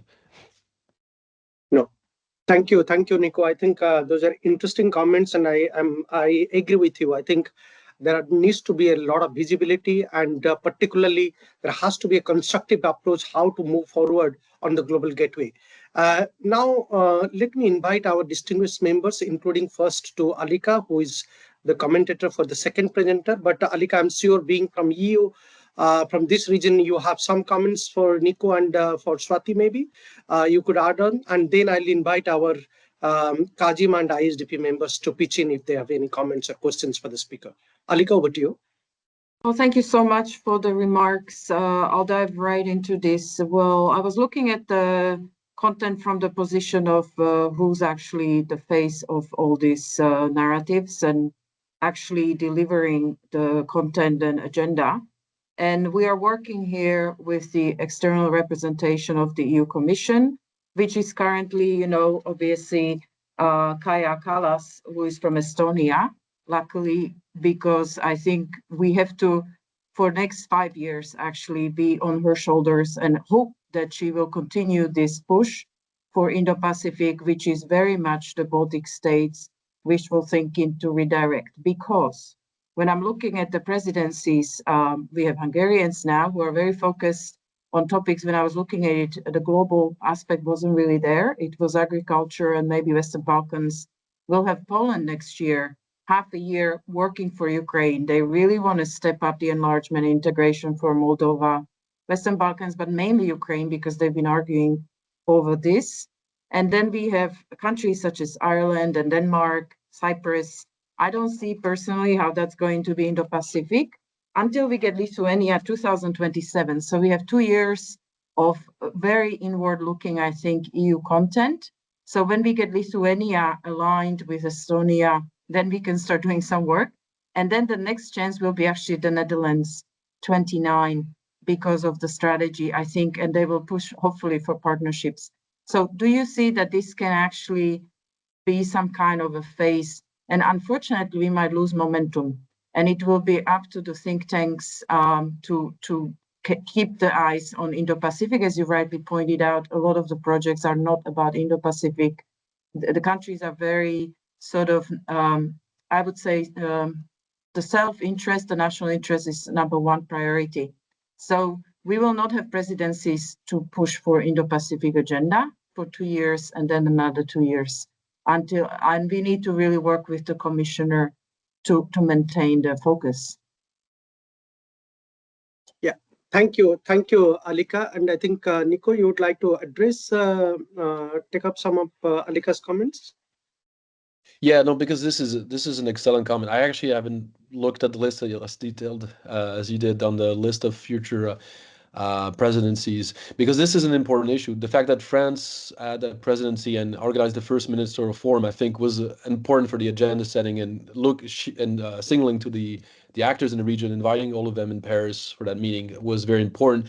Because a lot of EU, I didn't mention this, but the recipients, a lot of the Indo-Pacific actors were very skeptical when the strategy was published, right? What does this mean?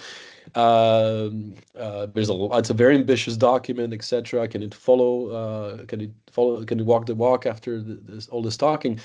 And there was the ministerial forum where there was a lot of discussions that were very concrete, some working projects, work groups established.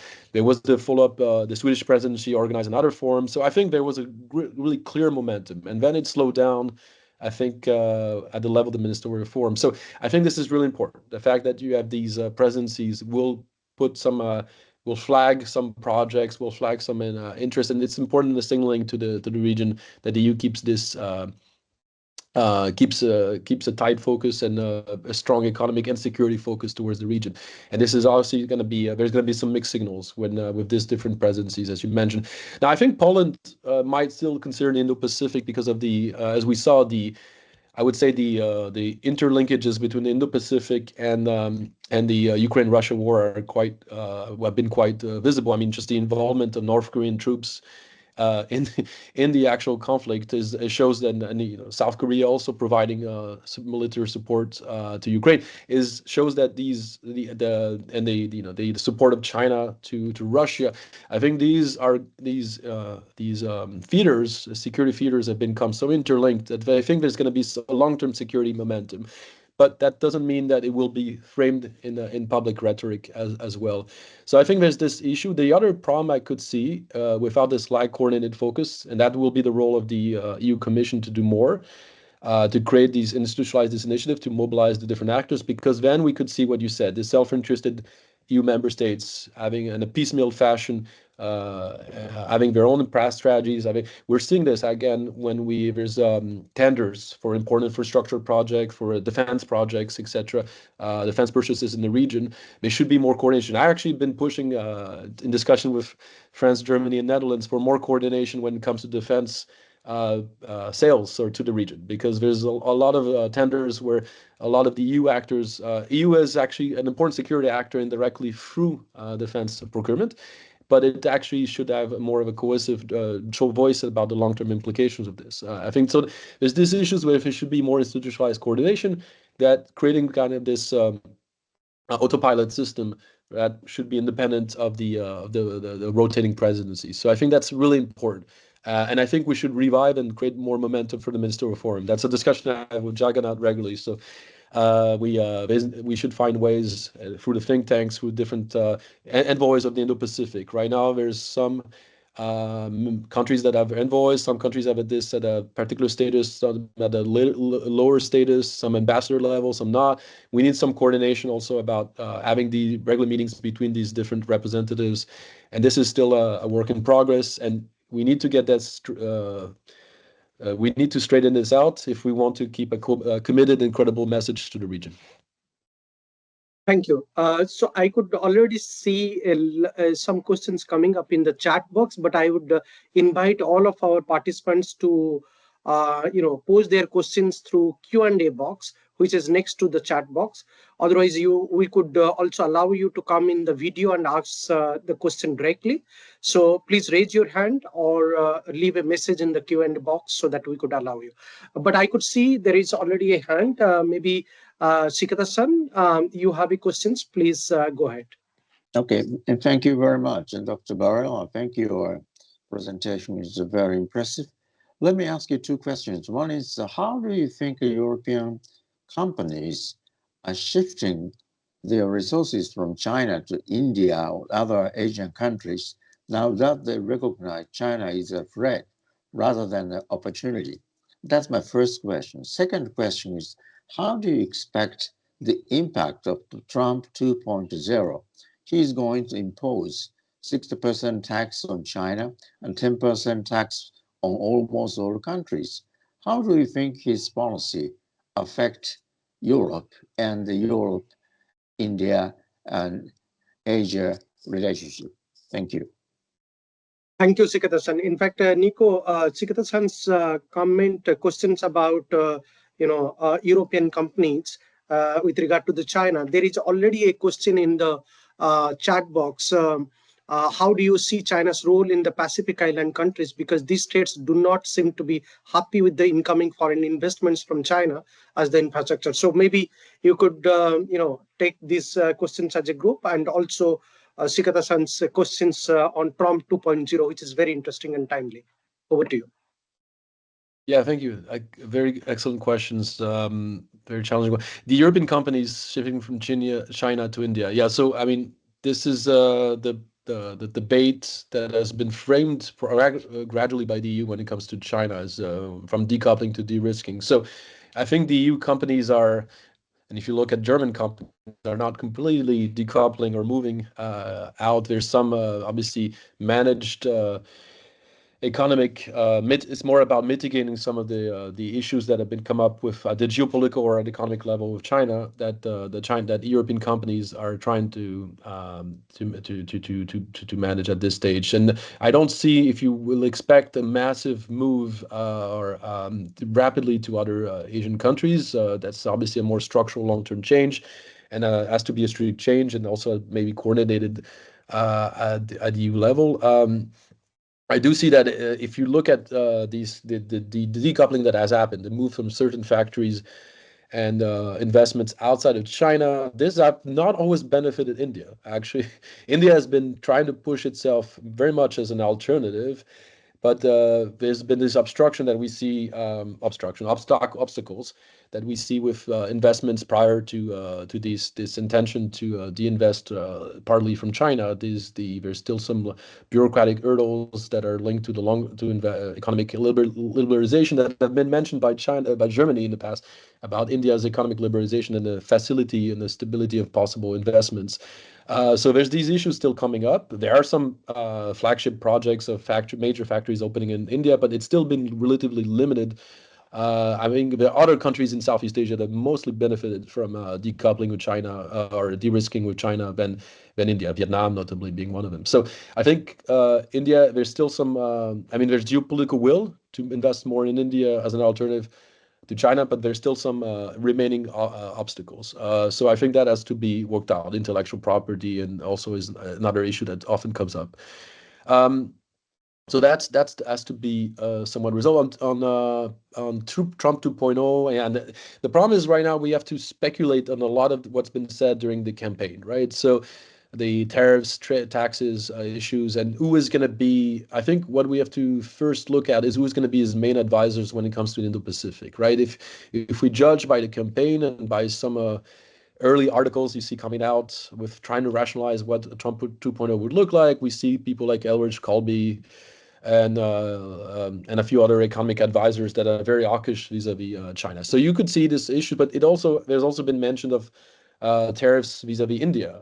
I mean, Trump is going to try to renegotiate many of the agreements that he finds that have been well leveraged by the U.S. in the past. And so this is going to induce some kind of uncertainty. He mentioned that he would meet Modi and renegotiate some of the tariffs so that were too beneficial for India. So again, there's a lot of uncertainty, I think, still at this level. What I do see with Europe-Asia relations in the U.S. is that if we read Elridge Colby and other people about the sharing of burden when it comes to the war in Ukraine or our European security, there's a clear emphasis of doing less in Europe and moving more resources to the Indo-Pacific. So Europe will have to basically secure itself on its own, devote more resources. The old discussion about NATO budgets, defense budgets, and contributions to NATO defense, that's going to come out back in the discussion with a clear intention that a lot of the resources would be remobilized to the Indo-Pacific. But again, that's still a lot of this is very fluid, and it will depend who ends up in the directing positions. I think in the different ministries, and it was going to be in charge of the China or Indo-Pacific policies in a couple of months. The nominations of today might not be the nominations we have in late December, early January, depending on Congress, and also the temper, I think, of President Trump. I think on the issue of Pacific actors in China, yes, the Pacific actors have both. Some of them have welcomed some of the Chinese investments. Some of them have been obviously concerned. And I think we see the same issues that we saw in the past in the Indian Ocean or Southeast Asia about diversification and edging. Some of these actors are happy that there's these new opportunities when they've long been at the margins or the periphery or long being basically in the sphere of influence mainly of the US or Australia, or if you in that particular part of the world. And now there's all these new economic opportunity, investment opportunity, infrastructure opportunities, etc. Now they also after a couple of years of discussions with different actors, there's also a lot of the conditions and security implications that come up. What I've noticed from the EU is this realization that there was some concern with China and the Chinese-US competition in the region, and this framing, especially from France, as this alternative third way. How much that is followed in concrete investments, that's another question. But I noticed that some of these countries in the European Union are opening new embassies or in consolidating embassies in the region. So there's a clear intention of doing more, especially because of the concerns vis-a-vis China. But I think we're still at early stages. And again, what I hear from Brussels or Paris is that There's also China has been investing much more, and there's a lag in the EU capacities in the region to be able to compete to meet some of the needs of those Pacific Island governments. But that's again something that's being again, it's a fluid situation. Thank you Thank very you, much. Nico. Thank you, Nico. Is there any other questions from our Kajima members? Maybe I invite to our Indian participants and ISDP participants. Maybe Ambassador Prasad, you have any questions? Professor Parulekar, you have any questions? Okay, if there are no other questions, let me ask you one issue that you raised, Nico, during your presentation. You briefly mentioned about IMEC. I could see now Ambassador Prasad has raised his hand. I'll come back to you, Ambassador Prasad. You mentioned about IMEC, India Middle East Economic Cooperation. Now, given that Trump is back in the power, how do you see the prospects of this IMEC? Because he has never been a supporter of multilateral economic linkages. He has not really backed that well all of these multilateral nexus on infrastructure and connectivity issues. How do you see? Do you think the idea which was discussed and backed by the G20 country and by the United States of America itself is now going to the dustbin, or how do we see what role possibly India, EU, including an actor like Japan, which could be a viable partner in this IMEC corridor? How do you see this issue could be raised with the Trump 2.0? Where we could still, aim to actualize this process, even though we know for a fact that this is not an easy task to do, and it will take probably a decade to plan out IMEC. But what should be the next approach as far as dealing with the Trump 2.0 and IMEC is concerned? Maybe you could throw some lights on this. But let me invite Ambassador Prasad to ask his comments or questions, and then you could group them together. Ambassador Prasad, over to you.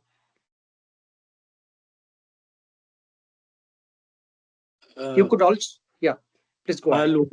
I'll only ask Jagannath in case there is time.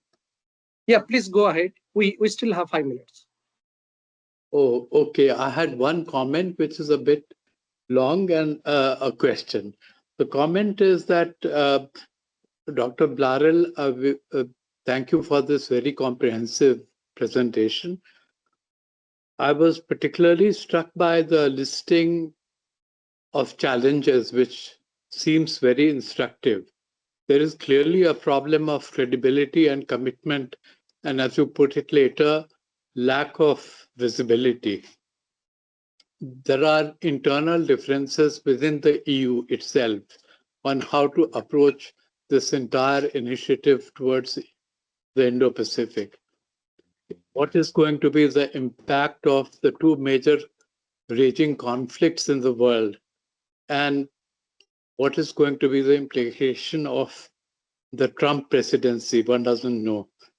But one element missing in the listing is the difficulty that the major trading nations of the world, EU as a whole, but also Japan and the US, face in moving away from dependency on China.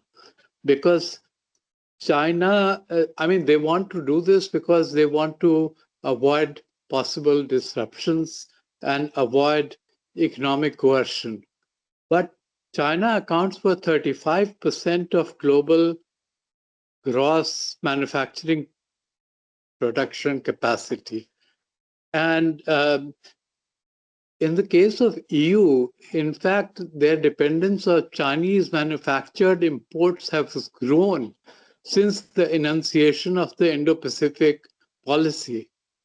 So there is a very major problem there.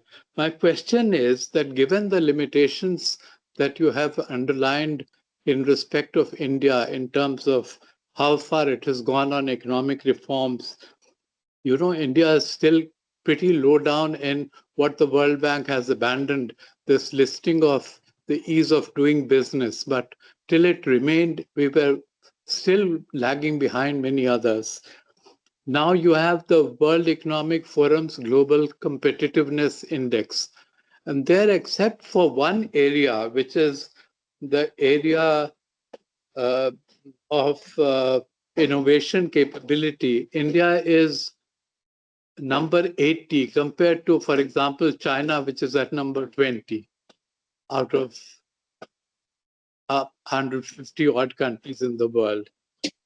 So do you think that it is possible to envisage greater Indo-EU cooperation in an area what I would define loosely as soft infrastructure, such as standards like phytosanitary standards or trade facilitation and customs regulations? And how did EU integrate itself? And can India learn from that? Can there be some more exchange in this area? Yeah. Thank you. Thank you, Ambassador Prasad. I could see one more hand being raised. That is Dr. Parulekar.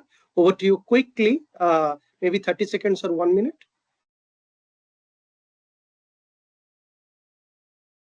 Are you there, Dr. Parulekar? Hello?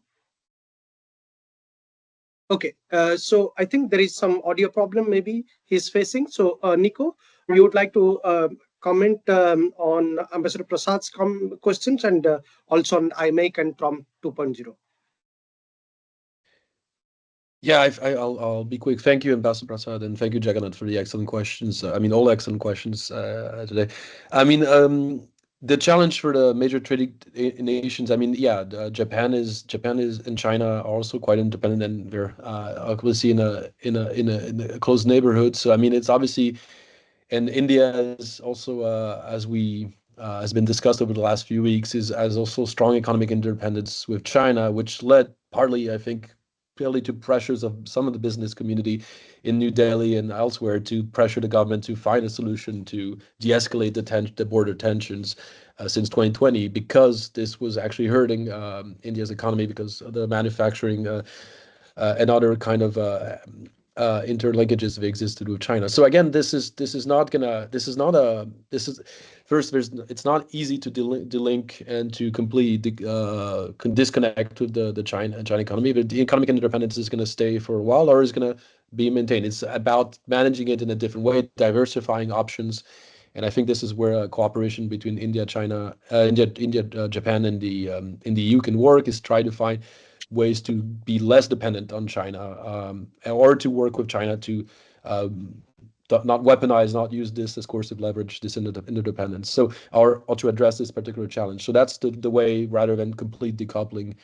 On the issue of the investment, I think is a major issue that I mentioned. Is it's still, despite all the geopolitical goodwill, despite this need to decouple or de-risk with China, you will still find these structural issues that you mentioned about ease of doing business and investment facility in India. So I think this has to be part of the problem is with India and the EU right now is everything is stuck around the FTA negotiation, the free trade agreement negotiation, which block almost any maybe other discussion. So I think that's why you have discussion on infrastructure, on connectivity elsewhere in the region, because FTA is, as Swati Prabhu was mentioning, there's some FTAs that are working, but this one is so complex with multiple potential constituencies, mutual constituencies that are lobbying against opening too much or making concessions on certain sectors. So I think we have to move beyond the FTA or restart some of the discussions and start small, but like you said, with some smaller project where they could be clear mutual advantages, or India could learn from EU experiences, or EU could work together with India in the broader region, in the Pacific, Indian Ocean, again on broader infrastructural projects. Because I think right now anything that is linked to trade will have to go through the FTA negotiations, and this has been going on for a while, and again every time there's a new EU government, EU Commission, there's a discussion about refresh start renegotiation, but again we encounter the same structural obstacles. So I think there's more potential, and this has been part of a longer discussion. There's a lot of activism from the EU ambassador in Delhi now to find ways to find these new synergies. So I think there's a lot of potential, but I don't know the latest detail of these discussions. On IMEC and Trump 2.0, this is an excellent question, actually. I even hadn't thought about thinking too much about projecting on what Trump 2.0 would mean. I mean, the IMEC is partly a result of Trump policies, right? Trump 1.0, the Abraham Accords, and what would come out, I2U2, and then connectivity projects. The one way I think this could still work under Trump 2.0 is this need to disengage from the Middle East, which you see something that's widely shared along a lot of foreign policy advisors around Trump, that we need to move resources out of the Middle East and focus on the Indo-Pacific, which is the main geopolitical competition or geo-economic interest of the future.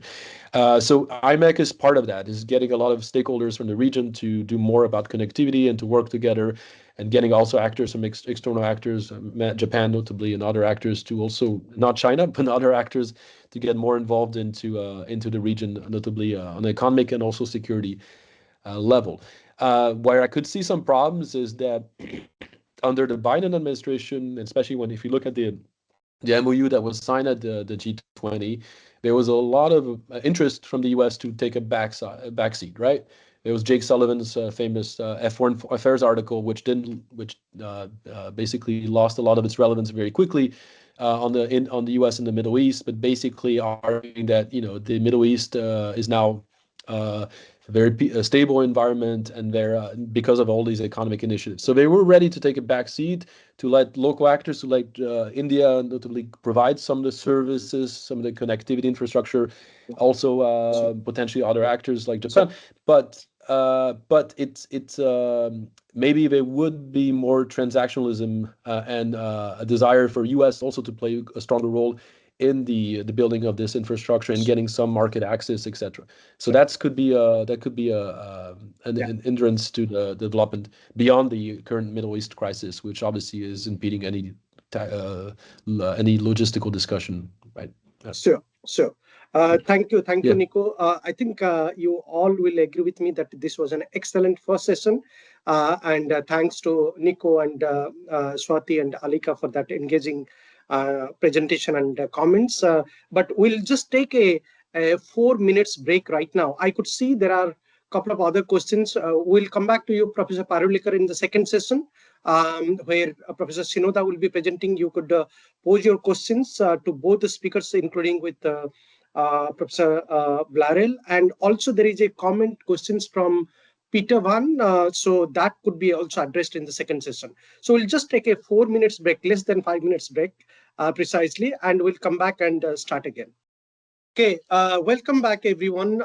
Again, we welcome you for this webinar for the second session, and we are really glad to have you for this interesting discussion on economic security cooperation between EU, Japan, and India. And now we are moving towards our second session, where we'll have a presentation by Professor Kunihiko Shinoda. As I introduced earlier, he is a professor and executive advisor at the National Graduate Institute of Policy Studies in Japan at the GRIPS Alliance program. He has previously worked with METI and with Japanese government in different capacity, and he is a political economist with a number of years of experience and been an integral to ISDP and KIIP research collaborations for last couple of years. So with this note, I'll invite now Professor Shinoda, followed by comments from Dr. Alika Kijokoba, who is a strategic analyst currently based in Australia, lecturing at the Curtin University, but she's also a senior research fellow at the Slovak Foreign Policy Associations. So now let me invite you, Professor Shinoda, to make your presentation. I'll request you to keep your presentation in 30 minutes so that we'll have more time for discussion. Over to you. Yeah, thank you, Dr. Panda. Yeah, and thank you so much for inviting me to speak at the ISD's KIIP webinar. And I will speak on IPEF and its impact on the economic security of the Indo-Pacific. First of all, so let me introduce myself. I worked for the Ministry of Economy, Trade and Industry, METI, Japan, about 30 years. I have been engaged in Japan's international trade policy towards Asian countries for about 30 years. I was seconded to GRIPS from METI in 2019 and have been engaged in studies on Asian economy and the free and open Indo-Pacific and networking with universities and research institutes in Asia. In my presentation today, I'd like to talk about the importance of Japan's economic security and trade policies, the Supply Chain Resilience Initiative, and the Indo-Pacific Economic Framework, its relationship to economic security, and future challenges. First, I will discuss Japan's economic security policy. Since the late 2010s, geopolitical shifts like... Shinoda Sensei, would you like to show the PowerPoint? Actually, I turned out my page of my PowerPoint. Okay, so we will operate the PowerPoint for yourself then. You will operate? Yeah. Just a moment. Can't you see my presentation material? Yes. Please go ahead now. Yeah, since the late 2010s, geopolitical shifts like the US-China rivalry, COVID-19, and Russia's aggression in Ukraine have deeply impacted the Indo-Pacific. Japan's national security strategy, released in December 2022, highlights that global power is shifting to the Indo-Pacific, challenging the international order amid rapid global change. The NSS notes issues like unilateral force, cyber and space risks, economic security, and divisions over global issues like climate change. Economic security, in particular, has grown crucial, addressing new challenges like supply chain vulnerabilities, critical infrastructure risks, and advanced technology competition. Japan's Economic Security Promotion Act of May 2022 outlines 4 key pillars: strengthening supply chains, securing infrastructure, advancing critical tech through public-private cooperation, and protecting sensitive patents. These efforts aim to boost resilience and protect Japan's economic security. Next, I will discuss various economic security risks facing Japan and other countries in the Indo-Pacific. Recent geopolitical instability has made supply chain management more complex.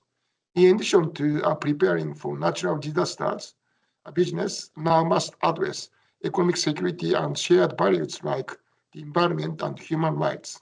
Japanese companies, in particular, are becoming more cautious about risks related to China, with more focusing on ASEAN and India instead. There's also growing recognition of the need to decentralize procurement, production, and sales, and to build inventory strategically to strengthen supply chain resilience.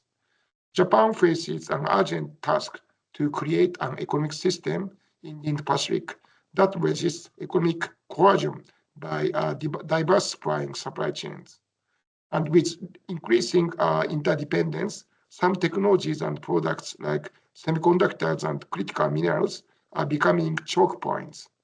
Under the Economic Security Promotion Act, Japan has set targets for these products while working to diversify sourcing and boost domestic production.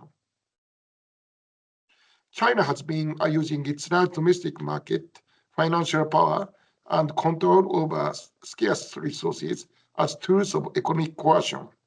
And this includes actions like imposing import and export restrictions and limiting travel. For example, in 2010, after a ship collision near the Senkaku Island, China restricted rare earth exports to Japan.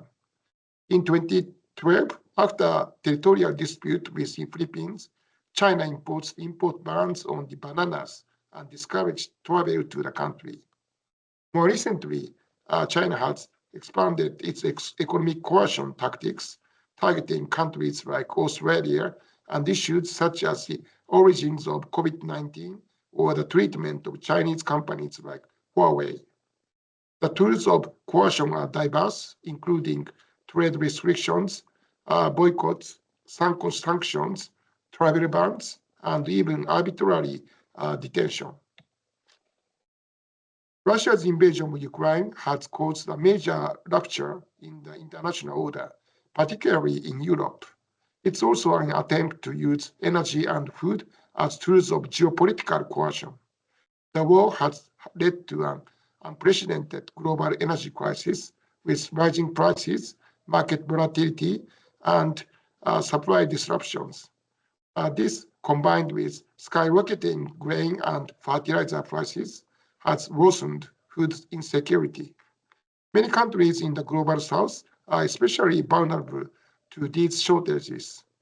A prolonged conflict in Ukraine will worsen economic and social instability there, destabilizing the international order, destabilizing the international order, and promoting cooperation for stable energy and food supplies will help lower prices, reduce inflation, and provide opportunities for producing countries to expand their exports. And climate change is a critical security issue, driving extreme weather events that cause significant environmental changes, like rising sea levels and increasing the frequency and severity of natural disasters. These disruptions threaten national and economic security, leading to issues like disaster response challenges, water shortages, food insecurity, inflation, and widening economic inequality.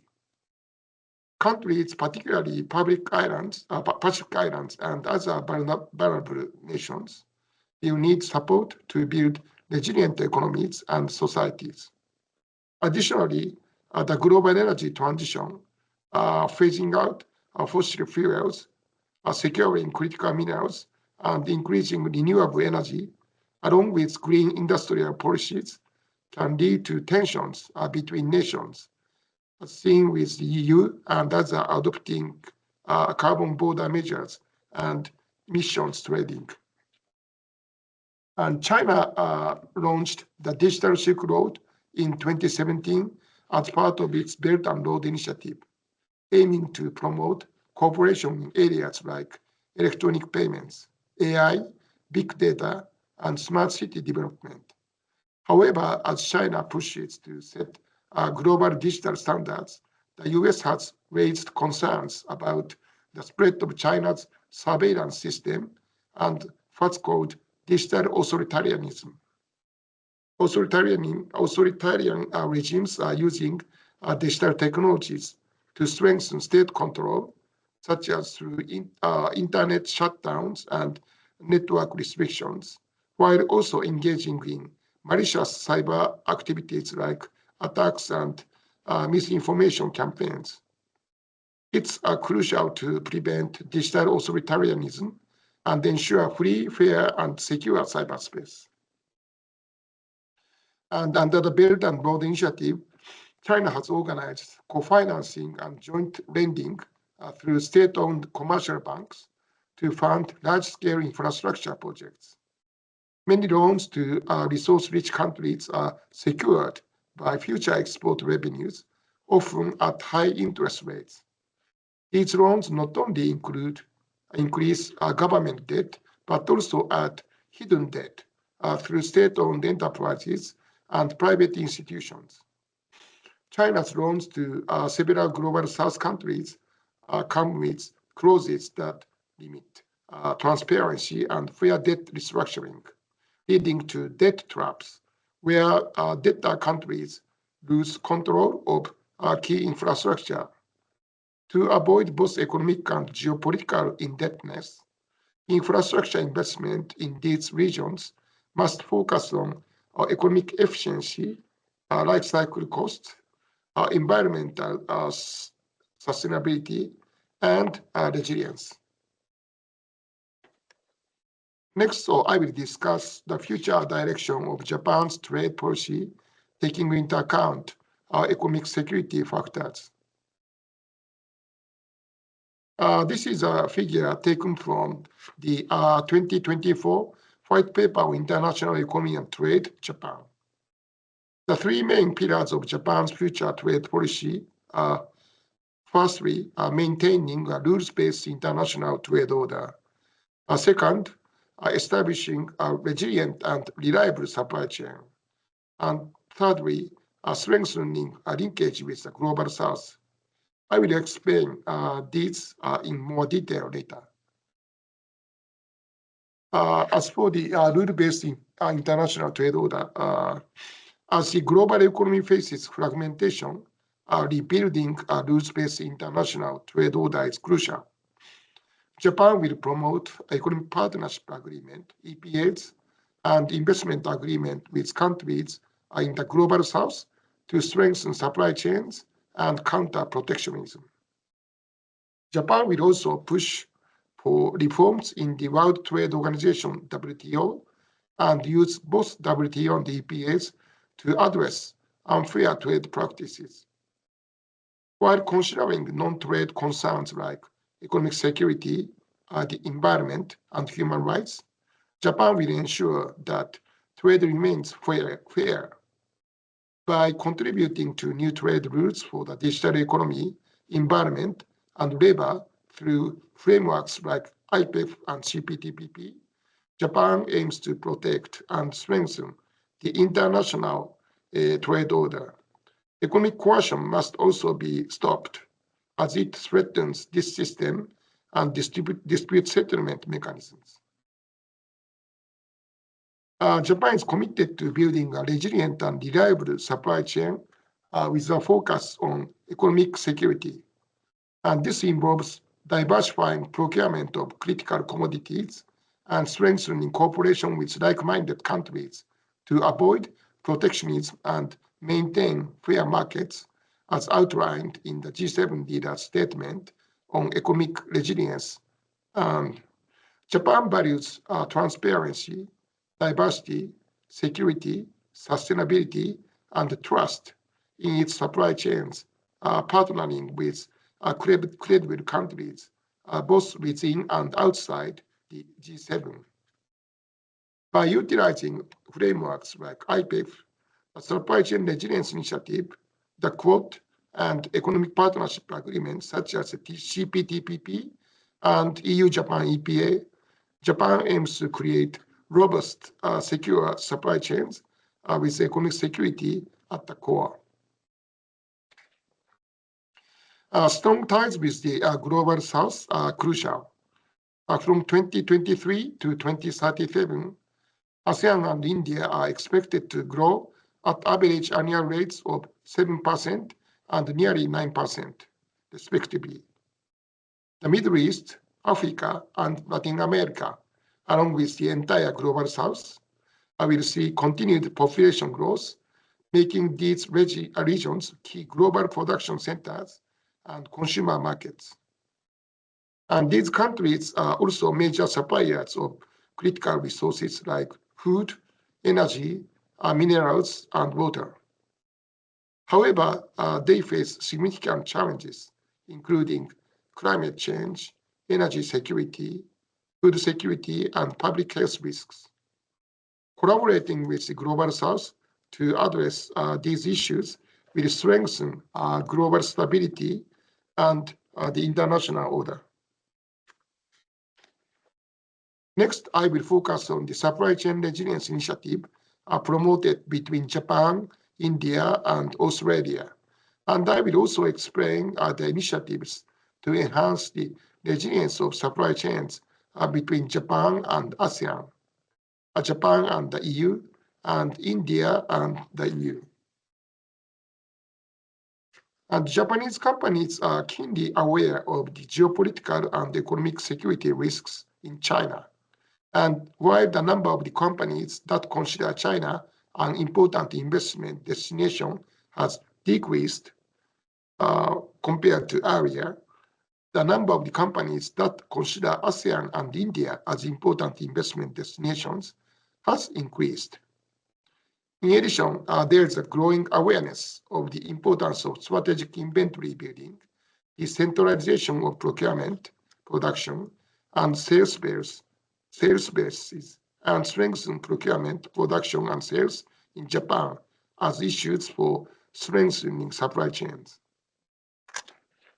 The Japanese government has also decided to designate 14 specific critical products by 2024 and promote initiatives to strengthen supply chains. These designated critical products include storage batteries, critical minerals, semiconductors, and advanced electronic components, which are necessary to promote green and digital transformation. The Japanese government plans to provide a wide range of support measures, including capital investment, storage, and possession of production facilities to strengthen supply chains. And in July 2020, Japan and ASEAN announced the ASEAN-Japan Economic Resilience Action Plan and decided to promote supply chain resilience by reducing non-tariff barriers for pharmaceuticals and food products and promoting trade facilitation and e-commerce. Although India has withdrawn from the RCEP negotiations, India is highly interested in improving access to global value chains through trade facilitation and supply chain resilience. Against this background, a trilateral trade ministerial meeting of Japan, India, and Australia was set up in 2020, and the supply chain resilience initiative was launched in 2021. Our supply chain resilience initiative has included such activities as business matching and sharing of best practices. In addition to Japan, India, and Australia, industries and academia from ASEAN and the US have also participated in dialogues for cooperation. Japan, Australia, India Supply Chain Resilience Initiative covers a broader range of products in addition to semiconductors, clean energy, and other items of economic security importance. At the third trade ministerial meeting held in 2022, the three countries agreed to promote supply chain resilience through diversification of trade and investment and support for the use of digital technology. Specifically, in addition to the existing cooperation activities, the three countries agreed to formulate new supply chain resilience principles, cooperate in specific sectors of manufacturing and services, promote investment and business by government agencies in each country, and share best practices by industry and academia.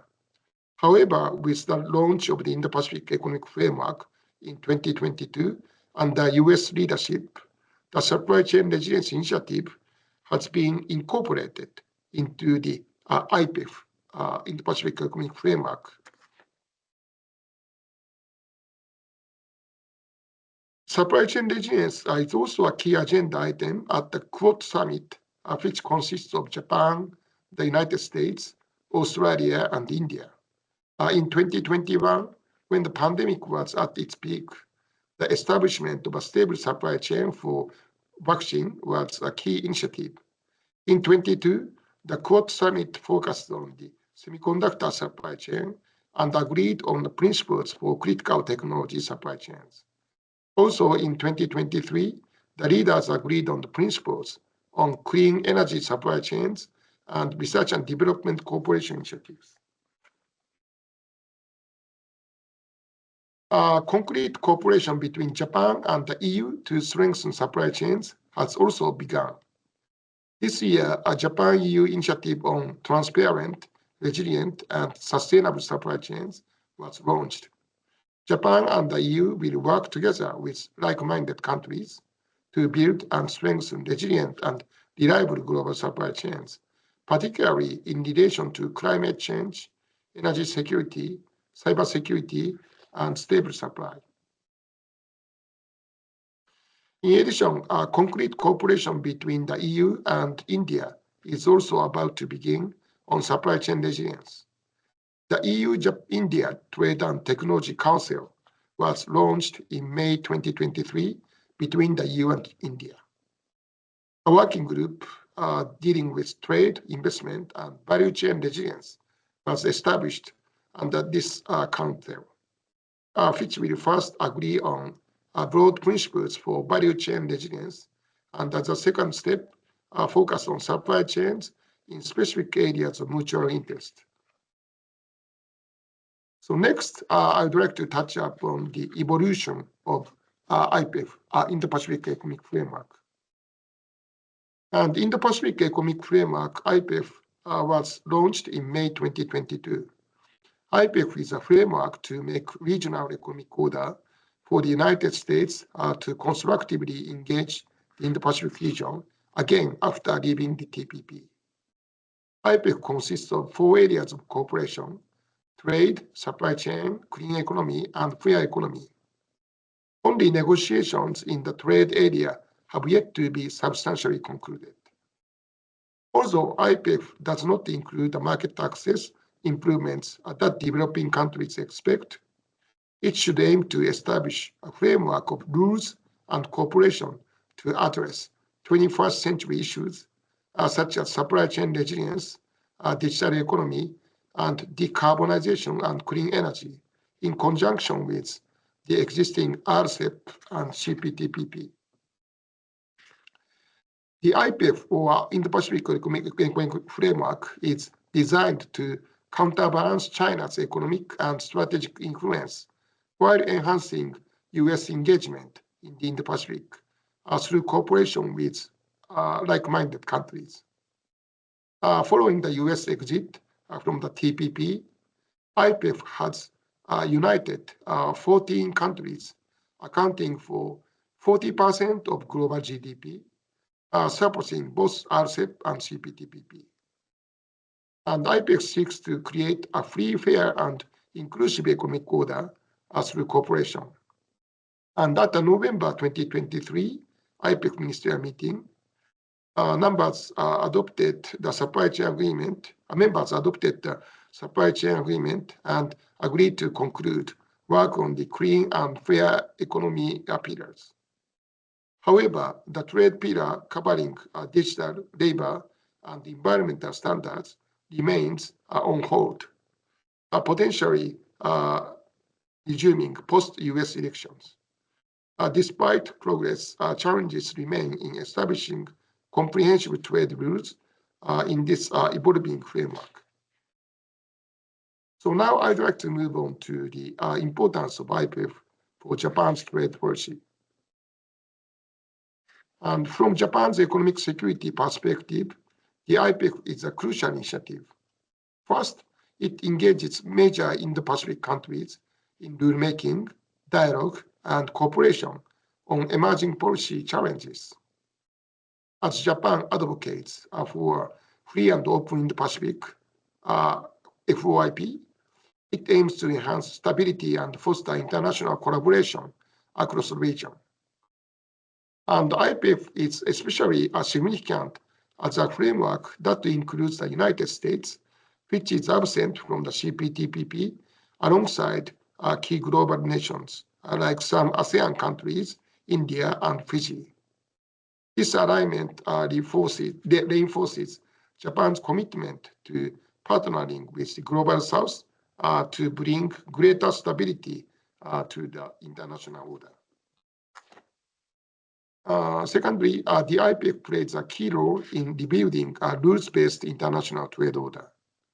It is advancing new trade rules in areas like labor, environment, digital economy, and regulatory practices, all crucial as trade policies shift, competition intensifies, and climate changes grow. The involvement of the United States, Korea, Indonesia, the Philippines, Thailand, and Fiji, nations outside the CPTPP, highlights IPEF's inclusive rulemaking. Looking ahead, there is hope that India, which has yet to join the trade pillar negotiations, will participate, further strengthening this collaboration framework. And the IPEC, thirdly, IPEC is vital for building resilient and reliable supply chains. With the United States facing declining market share and the increased dependence on China for semiconductors, batteries, and critical minerals, supply chain vulnerabilities have become a pressing issue. In light of the COVID-19 and US-China tensions, a friend shoring reorganizing supply chains among trusted like-minded countries has gained importance for economic security. In Japan, public and private sectors are working to strengthen and diversifying supply chains, aligning closely with IPEC's goals. Together, these efforts enhance economic stability in an uncertain global landscape. Finally, the IPEC addresses key challenges in the global south, such as trade, investment, energy security, climate change, and infrastructure development. While it doesn't offer market access improvement, as some developing countries hoped, it promotes initiatives in trade facilitation, investment expansion, supply chain resilience, decarbonization, clean energy, and infrastructure through programs like the Global Infrastructure Investment Program, a platform. And these efforts aim to support the realization of the SDGs in the Global South while driving green and digital transformations for sustainable development. So next, I would like to touch upon the IPEC's contribution to economic security in 3 pillars, including trade, supply chain, and clean economy. And the IPEC's trade pillar focuses on rules for labor, environment, digital economy, agriculture, competition policy, and more, aiming to strengthen economic connectivity and integration. Of particular importance to economic security are provisions related to the digital economy, such as trusted and secure cross-border data flows, and responsible use of emerging technologies. Key elements like the prohibition on disclosing source codes and algorithms prevent digital authoritarianism and support digital trade liberalization as seen in the CPTPP and USMCA. However, some developing countries are pushing back, proposing policies that could create economic security risks. And Japan must ensure high standard digital economy rules are included in IPEC negotiations to protect its company's operation in the Indo-Pacific region. The key to concluding IPEC negotiations in trade lies in accelerating discussions on trade, which are being postponed. The US has also set high standards for the digital economy, including data flow rules in agreements like the USMCA and Japan-US Digital Trade Agreement. However, IPEC negotiations have stalled due to opposition from US Congress and labor groups concerned about the influence of large IT companies. Additionally, labor and environmental groups in the US push for high standards, but emerging and developing countries are hesitant in the rulemaking of labor and environment. Japan has a crucial role in bridging the gap between the US and Asian nations to establish fair trade rules. The IPEC supply chain agreement, effective as of February 2024, is the first agreement to establish coordination for supply chain disruptions across industries. Under this agreement, member countries will identify the critical sectors or goods vulnerable to disruptions. Through the IPEC Supply Chain Council, they will create an action plan for these sectors, focusing on diversifying sources, business matching, and joint research and development.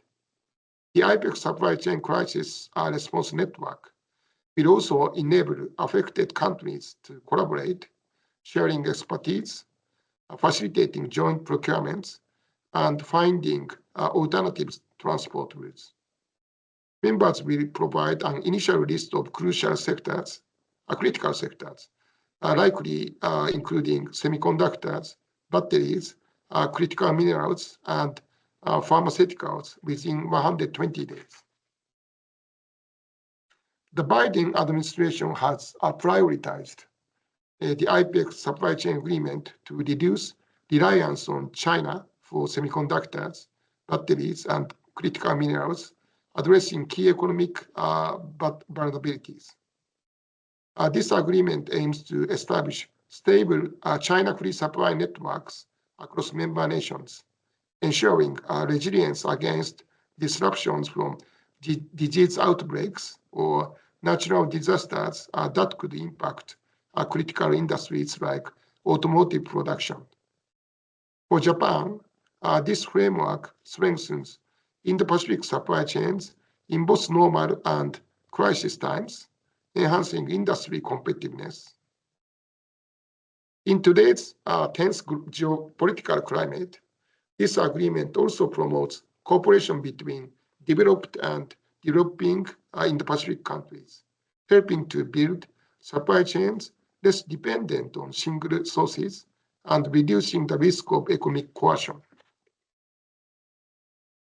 This is a conceptual diagram of the IPEX supply chain agreement. As I mentioned, this is the first supply chain agreement in the Indo-Pacific region, and it covers 14 countries. I think it is a groundbreaking initiative that includes the Supply Chain Resilience Initiative, which involves Japan, India, and Australia, and the Quad Supply Chain Cooperation. And it is important to build a highly effective implementation mechanism through discussions among relevant countries in the future. And the IPEX Pillar 3 addresses key challenges for emerging and developing countries, including climate change, energy stability, quality infrastructure, and investment climate. The Clean Economy Agreement, signed in June 2024, sees Japan, the US, Australia, and others establishing a fund to support decarbonization in emerging economies. This agreement focuses on enhancing regional energy security, reducing greenhouse gas emissions, and promoting green investment. At the November 2023 ministerial meeting, members agreed to launch an annual IPEX Clean Economy Investor Forum to foster climate-focused investment. The first forum took place in June 2024 in Singapore, connecting stakeholders to support these shared goals. The IPEX Clean Economy Agreements are cooperative work programs drive cooperation in policy, regulation, and project development with a focus on projects like the Regional Hydrogen Supply Chain Initiative led by Japan and Singapore. This, along with Japan's Clean Electricity Initiative, aims to boost Japan's decarbonization industries, especially hydrogen-related sectors. Japan is also expected to foster regional business partnership in hydrogen, fuel cell vehicles, and more. Additionally, the Catalytic Capital Fund, backed by $33 million from the US, Japan, Australia, and Korea, supports decarbonization tech for power generation, mineral recycling, and renewable energy. And this framework strengthens Indo-Pacific energy security and climate resilience while promoting investment in clean energy and infrastructure. 篠田先生、画面が動いてないように見え、34ページで止まってるみたいなんですけど。はい。どうすればいいの？Actually, on my screen, the page is, I can see page 14.4, but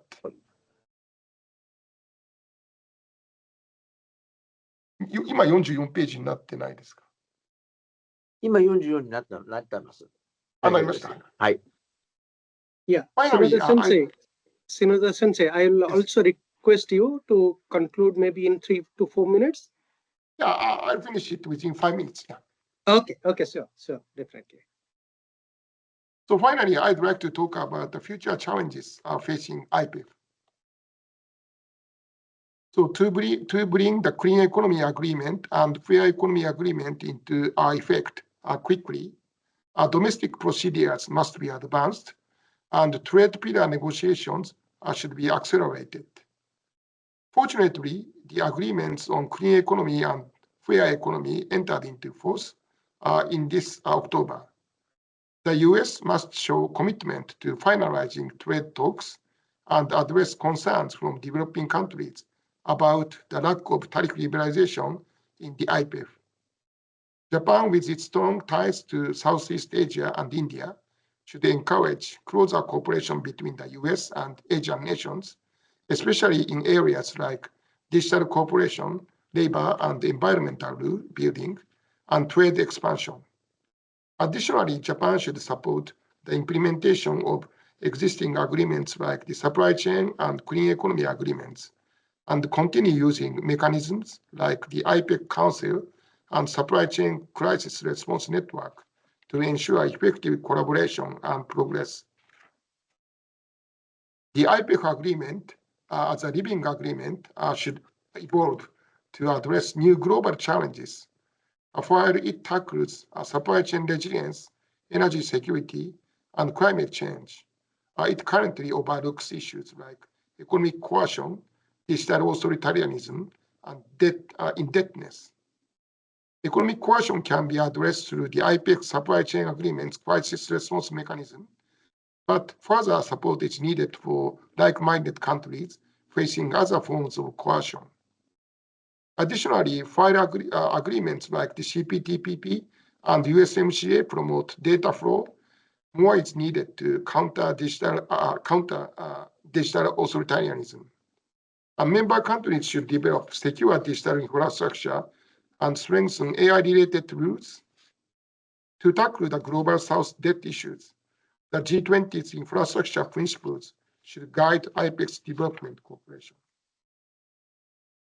And IPEC should consider expanding its membership in the future. In Southeast Asia, countries like Cambodia, Laos, and Myanmar could join in the medium to long term, enhancing ASEAN unity and strengthening supply chain resilience in the Mekong region. In South Asia, alongside India, countries like Bangladesh and Sri Lanka are strategically important and have large populations, making them key to future supply chain linkages. Finally, Pacific Island countries beyond Fiji should be considered for membership. These nations face climate risks and economic coercion from China, and IPEC could help bolster their resilience through the Clean Economy Agreement and strengthen supply chains. The CPTPP and RCEP are focused on improving market access for goods, services, and investment, as well as setting rules for intellectual property and government procurement, areas not covered by IPEF. And as developing countries in the IPEF seek better market access, it's important to keep improving access in CPTPP and RCEP negotiations. Within the Quad, Japan, the United States, Australia, and India are already working together on supply chain resilience, clean energy, and climate change. These efforts align well with the IPEC supply chain and clean economy agreement and should be promoted in tandem. The US is also working with Europe through the US-EU Trade and Technology Council and with Latin America through the Americas Partnership Economic Prosperity. Moving forward, a deeper cooperation between the Indo-Pacific, Europe, and the Americas under the IPEC framework will be crucial. And finally, former President Trump won the US presidential election in November 2024. There's a strong possibility he could announce a US withdrawal from the IPEF after taking office. Member countries need to plan for this potential scenario. The IPEF supply chain agreement is already in effect, and it's crucial that the clean economy and fair economy agreements enter into force. And for the supply chain and fair economy agreements, members can only withdraw after 3 years, while the clean economy agreement allows for a 6 months notice. Should the US withdraw, Japan must lead again, just as it did when the US pulled out of the TPP. Japan should work with other member countries to maintain the IPEF, accelerate negotiations, strengthen its implementation, and look to expand its scope and membership moving forward. Thank you very much. Now, that concludes my presentation. Thank you, Senator Sensei. It was really a comprehensive and more engaging presentation I have ever heard about IPF. And thank you very much for your detailed outline. And also what is interesting about your presentation that at the outset you mentioned about how Japan is focusing about its trade policy, focusing on 3 pillars. One is to maintain rules-based trade order. Second one is supply chain resilience, and third one is global south. And I think today what we are really discussing is about EU, India, and Japan, and your focus about Middle East, taking Africa, Latin America into account, is very interesting in the context of global south, whether some of the European countries could be a part of the global south configuration that you are indicating.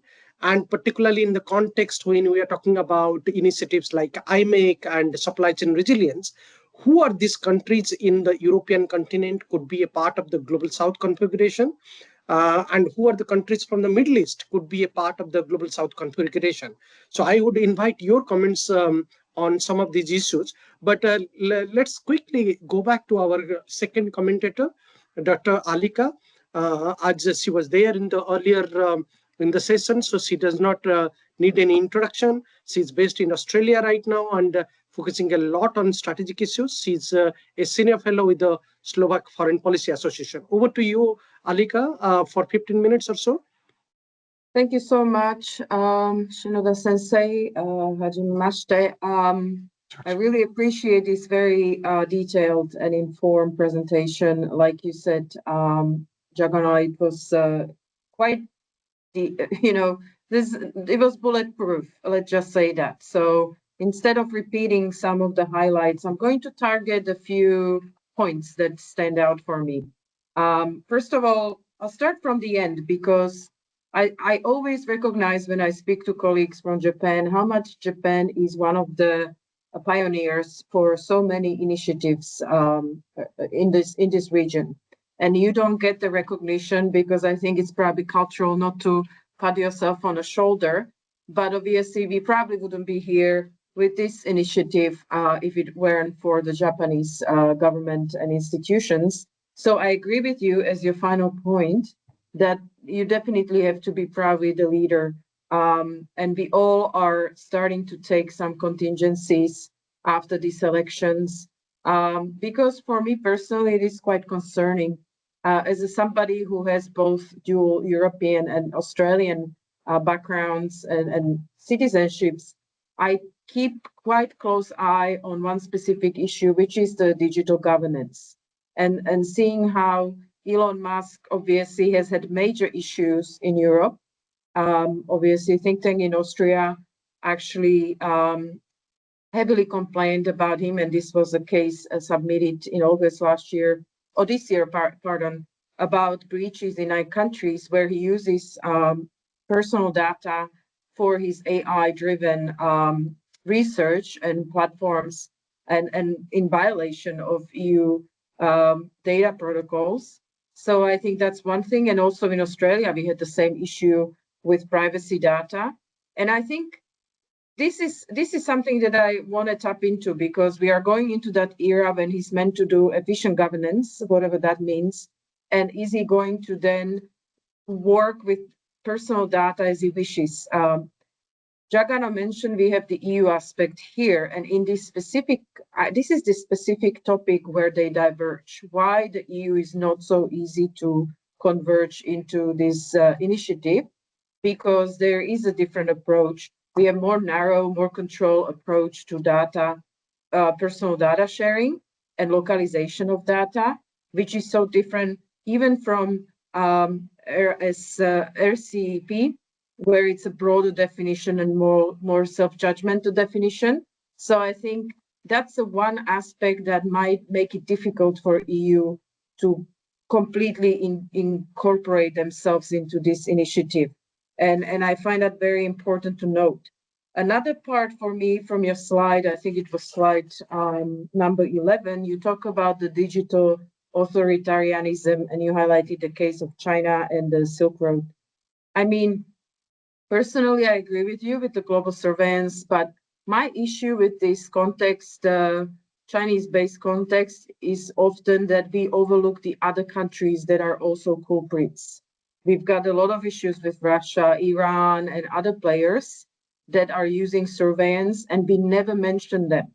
And I think that's a big problem that we single out only China, but we don't look at this whole network. And why I'm mentioning it, because, and that was one of my questions, like how do you look at the BRICS collaboration? The last meeting in Kazan in Russia had 32 governments represented, 24 heads of states. We talk about Global South. This was a major Russia's declaration of support for Global South. But one aspect that people don't talk about is their control of critical minerals. And this is, again, newcomers. This is BRICS Plus. This is Saudi Arabia. This is Iran. This is Ethiopia. Some of them are not fully, obviously, incorporated, but we are already debating how we are protecting ourselves. Australia has a critical mineral strategy until 2030. And I know there's other reliable collaborations to counter this, but we are at the stage where we're not just looking, we're really looking at the lithium and cobalt, and Australia is proud sort of promoter that we are a reliable partner in this supply. But when I'm looking at Australia's issues, we don't have a good maritime infrastructure network built. We don't have enough storage for our fuel, our fleet, strategic fleet set up. So we do have our vulnerabilities, and I'm based in Perth, which is a hub for AUKUS. So I'm just wondering how much you are concerning yourself with this alternative space that is not just China driven, but it's also these other players coordinating the strategy, specifically challenging the supply of critical minerals and therefore affecting the supply chains as well. And they are growing, they're enlarging, expanding. And with Musk in power, through the governance institutions in America, that might be even more problematic. And my third point was about the broader established platforms such as APEC, which next year, in one of our emails I mentioned, they will be holding a meeting in Korea. That was already on agenda now, when they will discuss supply chains as well in one of the northern provinces, if I'm not mistaken.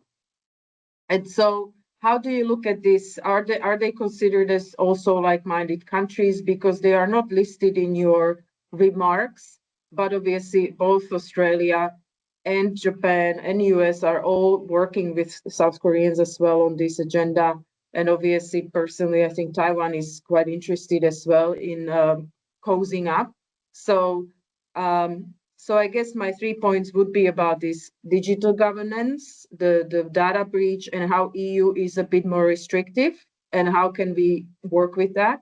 Then it's BRICS, where I think India can play that part of a mediator for us and give us the knowledge what's taking place there. But how are you worried about that coordination and the supply of mineral? And the third one is the other platforms such as APEC. And like I said, I agree with you, Japan will be the leader probably going forward with this specific IPEF initiative. Thank you, Alika. I think those were excellent and pointed comments, very engaging comments. I'm sure Shinoda Sensei would have some pertinent comments and answers to these questions that you have raised. Before we go to Shinoda Sensei, may I also request everybody, those who are attending from outside, if you have any questions, please type it in the Q&A box so that both Shinoda Sensei and Professor Blarel, they could see your questions and comments. So yeah, over to you, Shinoda Sensei.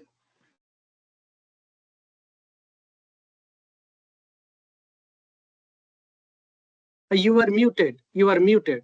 We cannot hear you.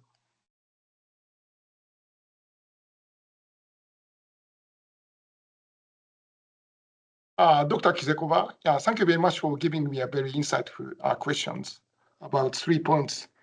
So as for this first question about the rulemaking in digital area, actually Japan took the initiative of launching a so-called data free flow with trust, in cooperation with Australia and Singapore on the occasion of the G20 summit, which took place in Japan in 2019.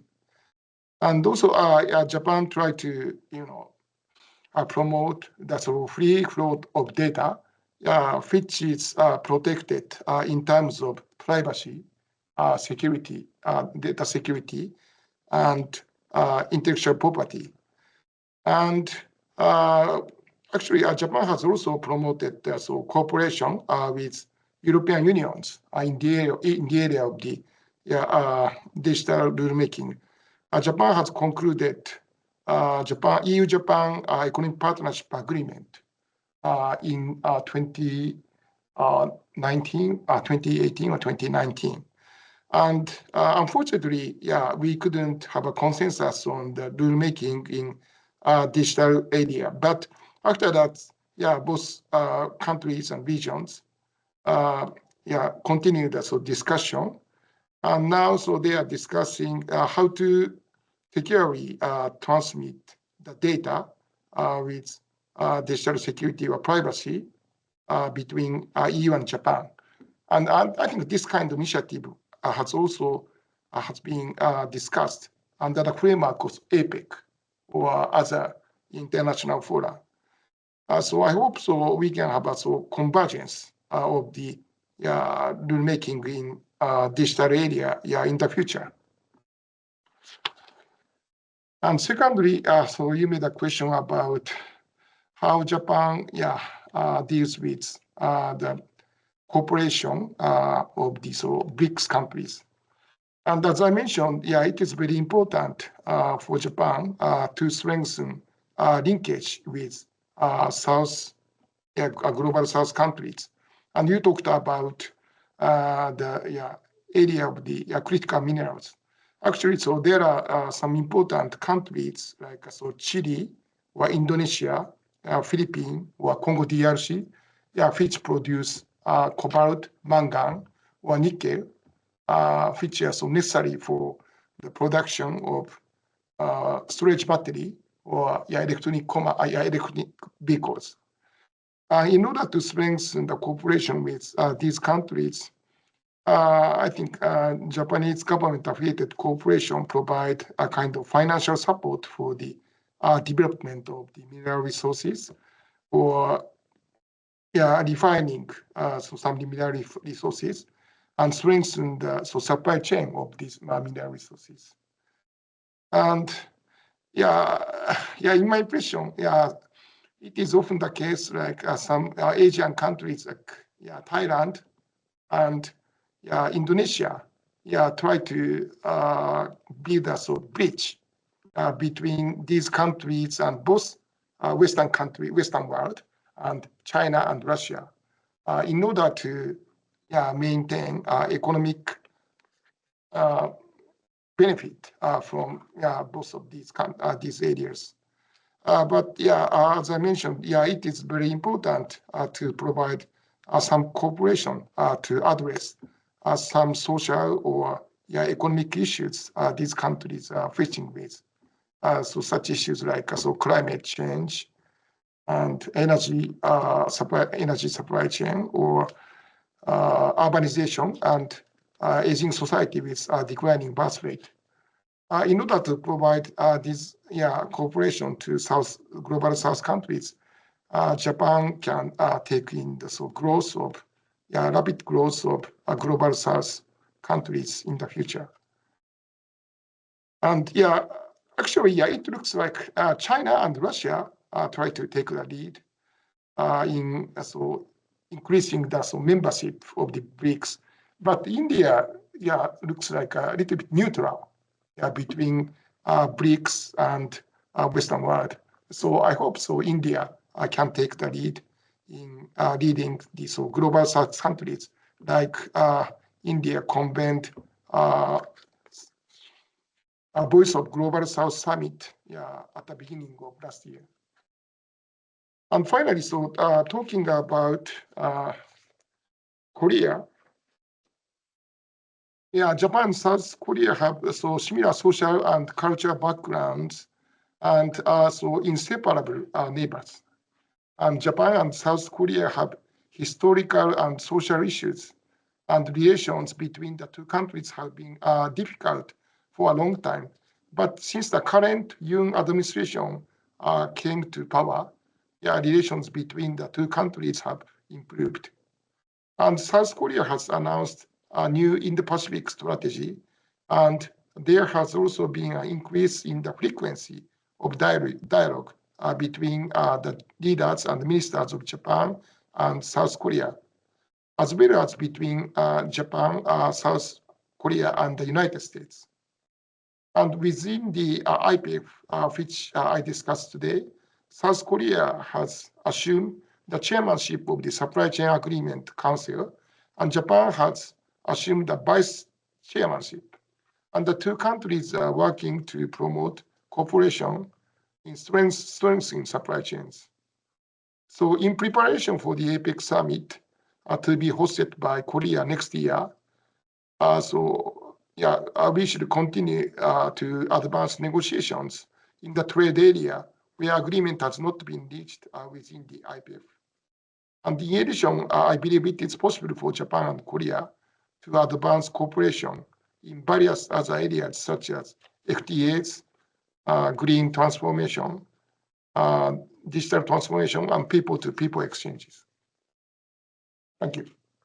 Thank you, Shinoda Sensei. I think this is very interesting in the context that the way Japan is looking at the regions. A lot will depend about how we move forward, not only on the Japanese initiatives but also Japan's cooperation drives.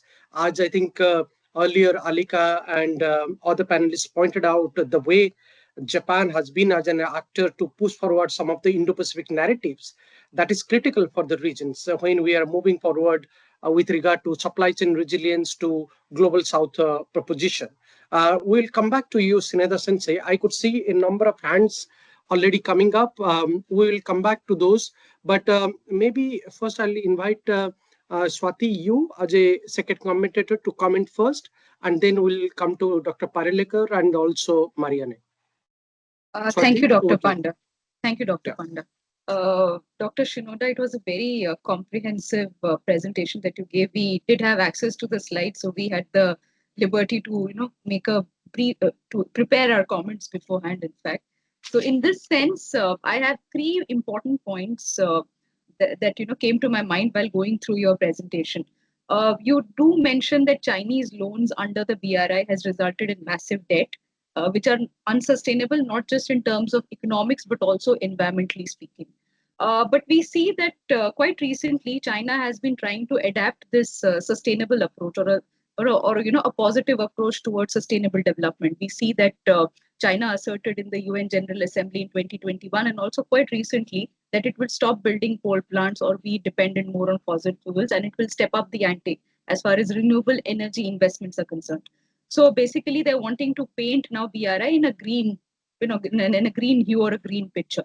So in this sense, I would be interested to know what would be Japan's strategy when it comes to supporting sustainability initiatives, or how does Japan look at this step by the Chinese, and does it also mean that we will be looking at increasing or decreasing Chinese hegemony as far as the broader supply chain race in the Indo-Pacific is concerned? second important point, which came to my mind was this puzzle about the small island developing states, or SIDS, or the Pacific Island countries, which somehow I felt was missing, which is also a crucial link to this conversation that we are having today, but it was somehow missing in the conversation as far as IPEF in Japan is concerned. You do mention that, including the Pacific Island countries in the IPEF is a proposition and should be explored. But in what sense can you do that, and how actually can you bring these countries to the negotiating table as far as ensuring that climate resilience, climate security, and other broader sustainability challenges are concerned? Last but not the least, since we're all discussing Trump, we see that there is a possibility of an anti-China stance, which can be an advantage for countries like India or other like-minded partners in the region to attract investment. But do you think, in this sense, Japan, as a very important actor in this region, can maintain that global solidarity, that interest, and that much-needed motivation to push forth or to foster this idea of free and open Indo-Pacific? So these are some of the points that came to my mind while I, listened to you and also went through your presentation. Thanks, Dr. Panda. Thank you, Swati. So Sinada Sensei, you would like to comment quickly? You are muted. You are muted.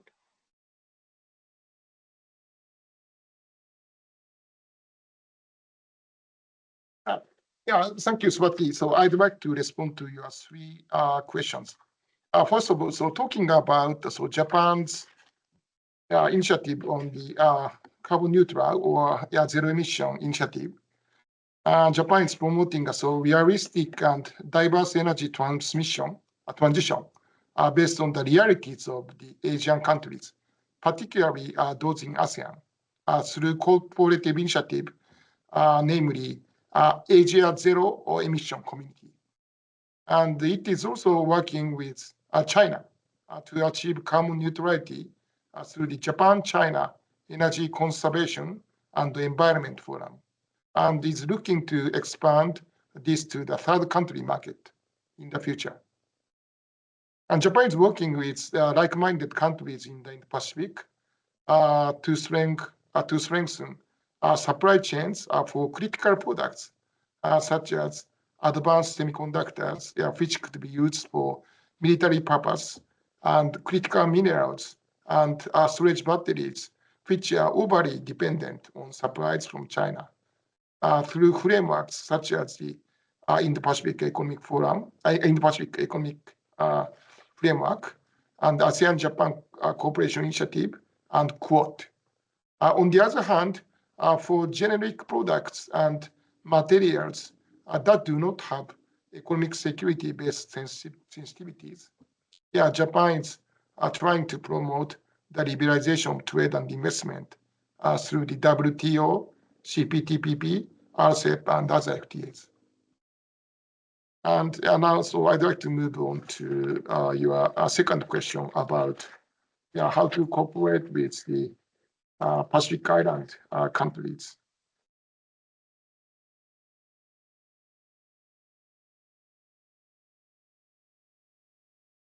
I think that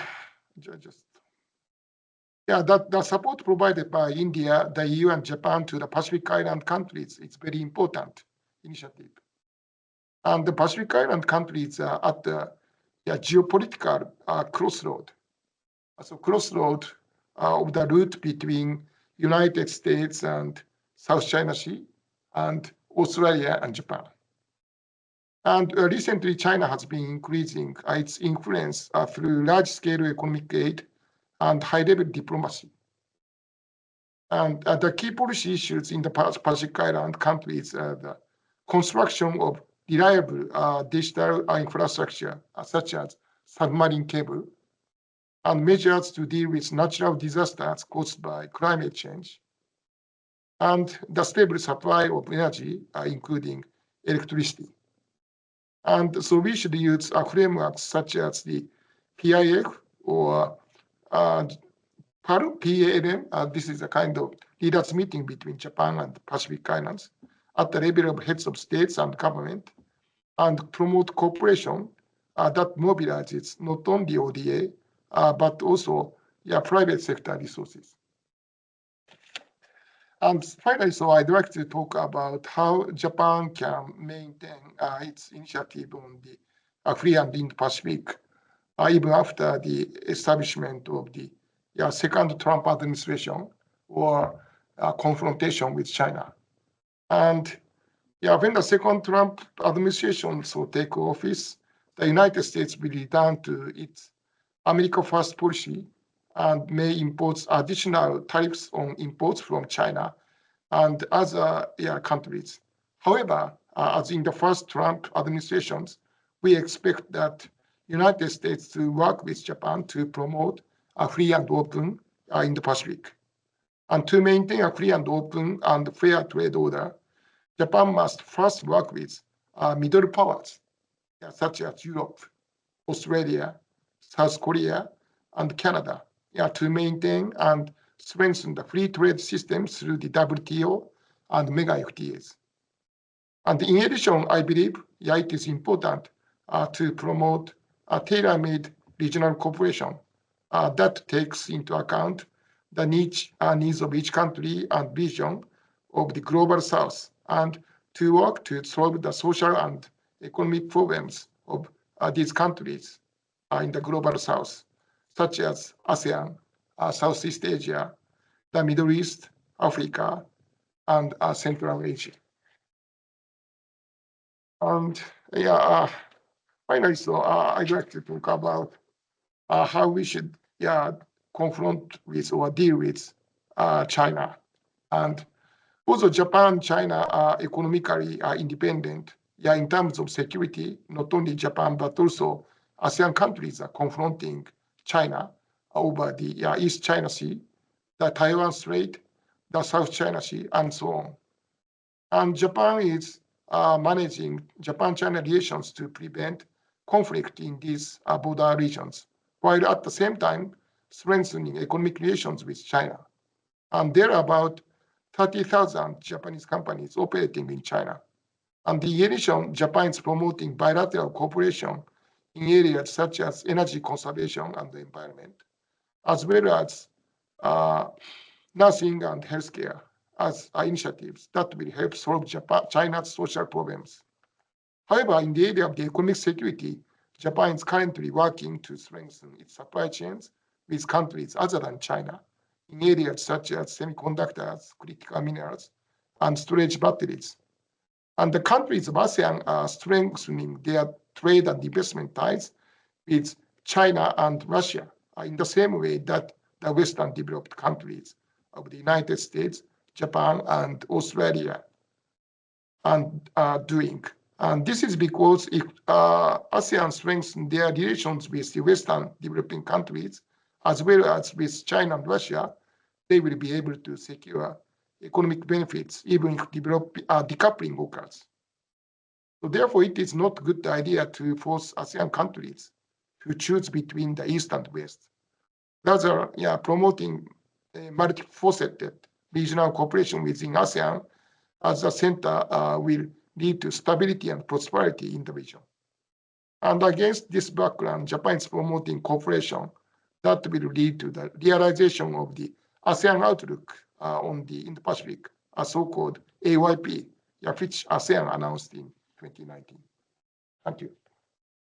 Thank you, Senator Sensei. Let me first read that comment, a kind of question which is there in the Q&A box from the first session. This is by Peter Van, who asks that EU, Japan, and India are still investing in their semiconductor ecosystem and moving to secure supply chains. What risks and opportunities do you see for EU, Japan, and India cooperation in this particular area? Maybe, both Nicholas and Shinoda Sensei would like to address this question. But now let me invite a few questions from the audience.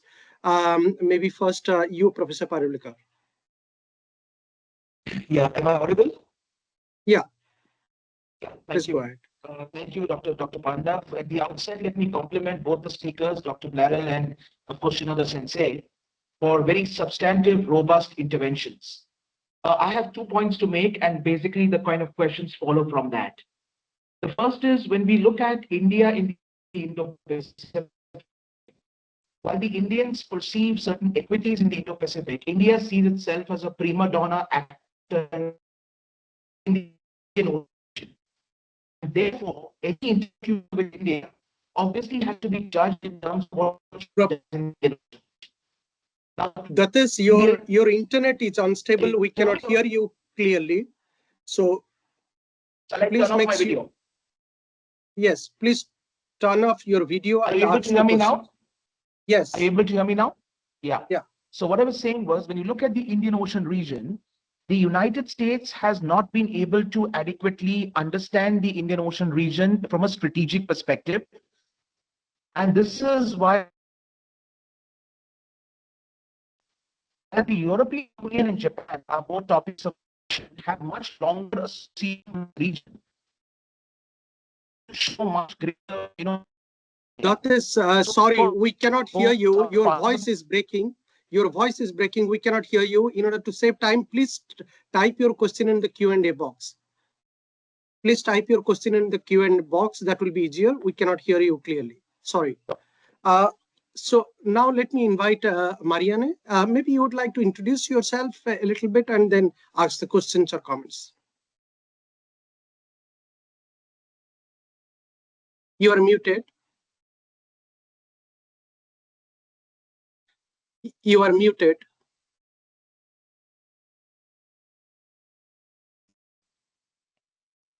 No. My name is Marianne Lanatza, and Lund University is my one of my bases. And I worked a lot about Shanghai Cooperation Organization on BRICS and Global South and Central Asia, etc. And my question is, I have noticed that you have mentioned now ASEAN a lot, but there is also some kind of competition now between Japan, India, China, European Union, South Korea, and the US about attention and deeper cooperation with Central Asia, especially since the Central Asian countries themselves have during the last years managed to be much more regional group and setting with lots of joint programs. Is that how do you look at this from a Japanese side? Okay, thank you. Thank you for that question. Let's go for the next one. I could see, yes, number 3. Please go ahead, Misako-san. Please introduce yourself and ask the question. Come in video first. I'm a semi-retired Japanese diplomat, a member of the Kashima. I have one question each to two excellent presentations this afternoon. Professor Blatter talked about EU approaching the Indo-Pacific, but there was hardly any mention about the UK. After Brexit, do you have a separate approach, or UK has traditionally and practically have relevance and engagement, as in the case of AUKUS, but when EU approaches the Indo-Pacific, what is the role of UK, or what is the approach? My question to Professor Shinoda is that your excellent presentation did not mention EU one word. Is there any sort of a plan to institutionally involve the EU when you're approaching the regional Asia-Pacific region? And for instance, there is a fora called ASEM, but does that have any relevance? Thank you very much. Thank you very much. Please go ahead. Next one, our Japanese colleague.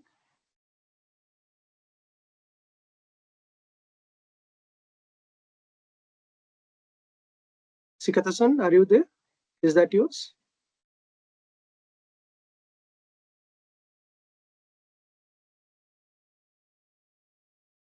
Okay, thank you, Shinoda-sensei. Let me ask you two questions. I'm rather pessimistic about the future of IPEF as long as the Trump 2.0 is coming pretty soon, because the purpose of IPEF is to keep the USA's commitment. So without the United States, without the US, the other 13 members may lose interest in being members of IPEF. So how do you think you can maintain IPEF? Or do you think if we may concentrate on SCRI to expand it to other ASEAN countries rather than we play keep playing a role in IPEF? That's my first question. The second question is that the METI spent a lot of subsidies and provided a lot of subsidies to Japanese companies to encourage those companies ship their resources from China to India, other ASEAN countries, but they may not be very successful yet.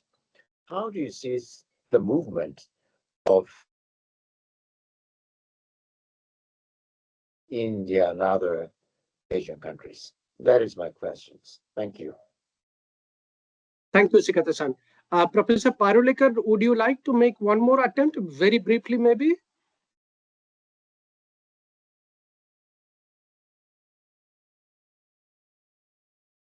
You have to unmute yourself first. Okay, I think he's having some issues. Oh, are you there? Yeah, I've just sent my questions in the Q&A box. Maybe you could read those. That's better. Okay, so there is a questions from Professor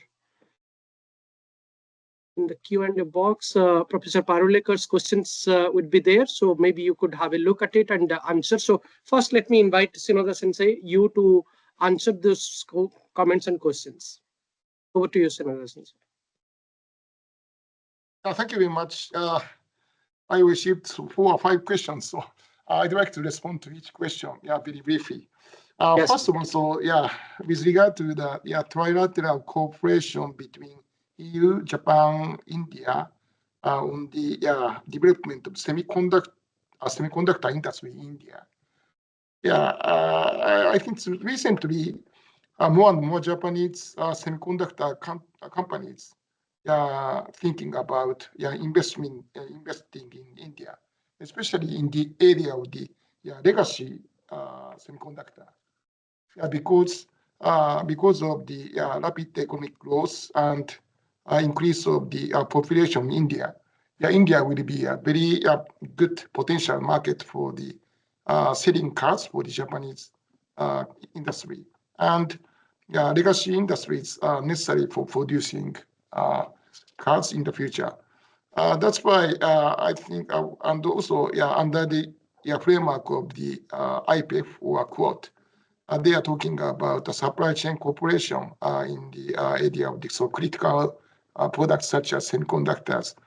So I think, and also as I mentioned today, EU has started talks on the enhancing resilience of the supply chain between EU and India, and semiconductor is one of the crucial area of the cooperation between 2 areas.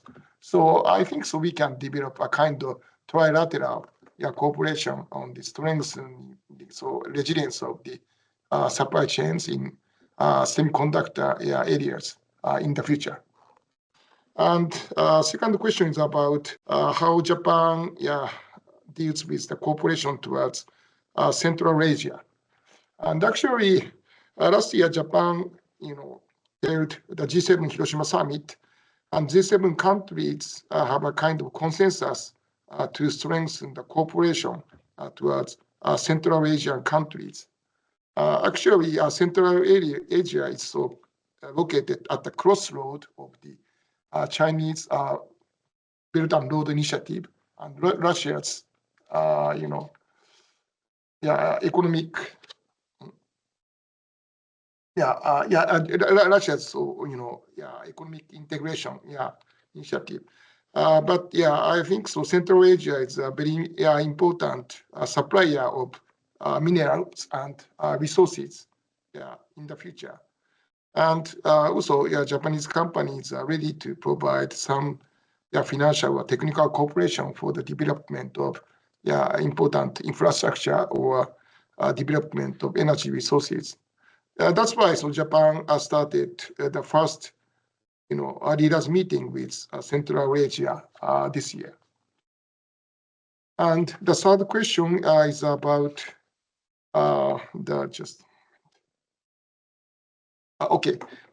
Japan's cooperation with EU in the context of the Indo-Pacific. And I think Japan has conducted many kind of cooperation with EU in the area of the trade, digital, clean energy, and infrastructure. For example, in the area of the clean energy, Japan and EU has established Japan-EU Green Alliance, focusing on some important areas like energy transition and environmental protection, research and development, and sustainable finance. And also, EU stressed the importance of enhancing connectivity between EU and Asian countries. And as I mentioned in the first part of this seminar, I think so EU and India try to establish a kind of Middle East economic corridor. And Japan tried to enhance the connectivity between ASEAN countries and India. And as I mentioned in the past seminar, we should connect the connectivity between ASEAN, India, Middle East, and EU in the future. I may call this one as a kind of Indo-Pacific economic corridor. So we should promote this kind of initiative in the future. And another question is about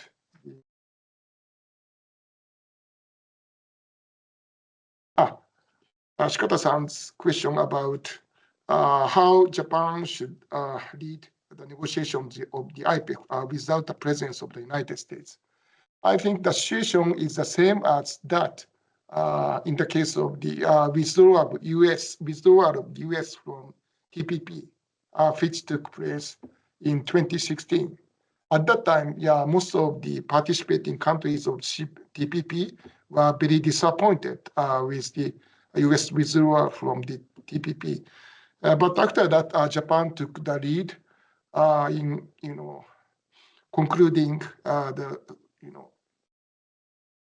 regional FTA without United States, and I think 11 countries could conclude CPTPP within 1 year.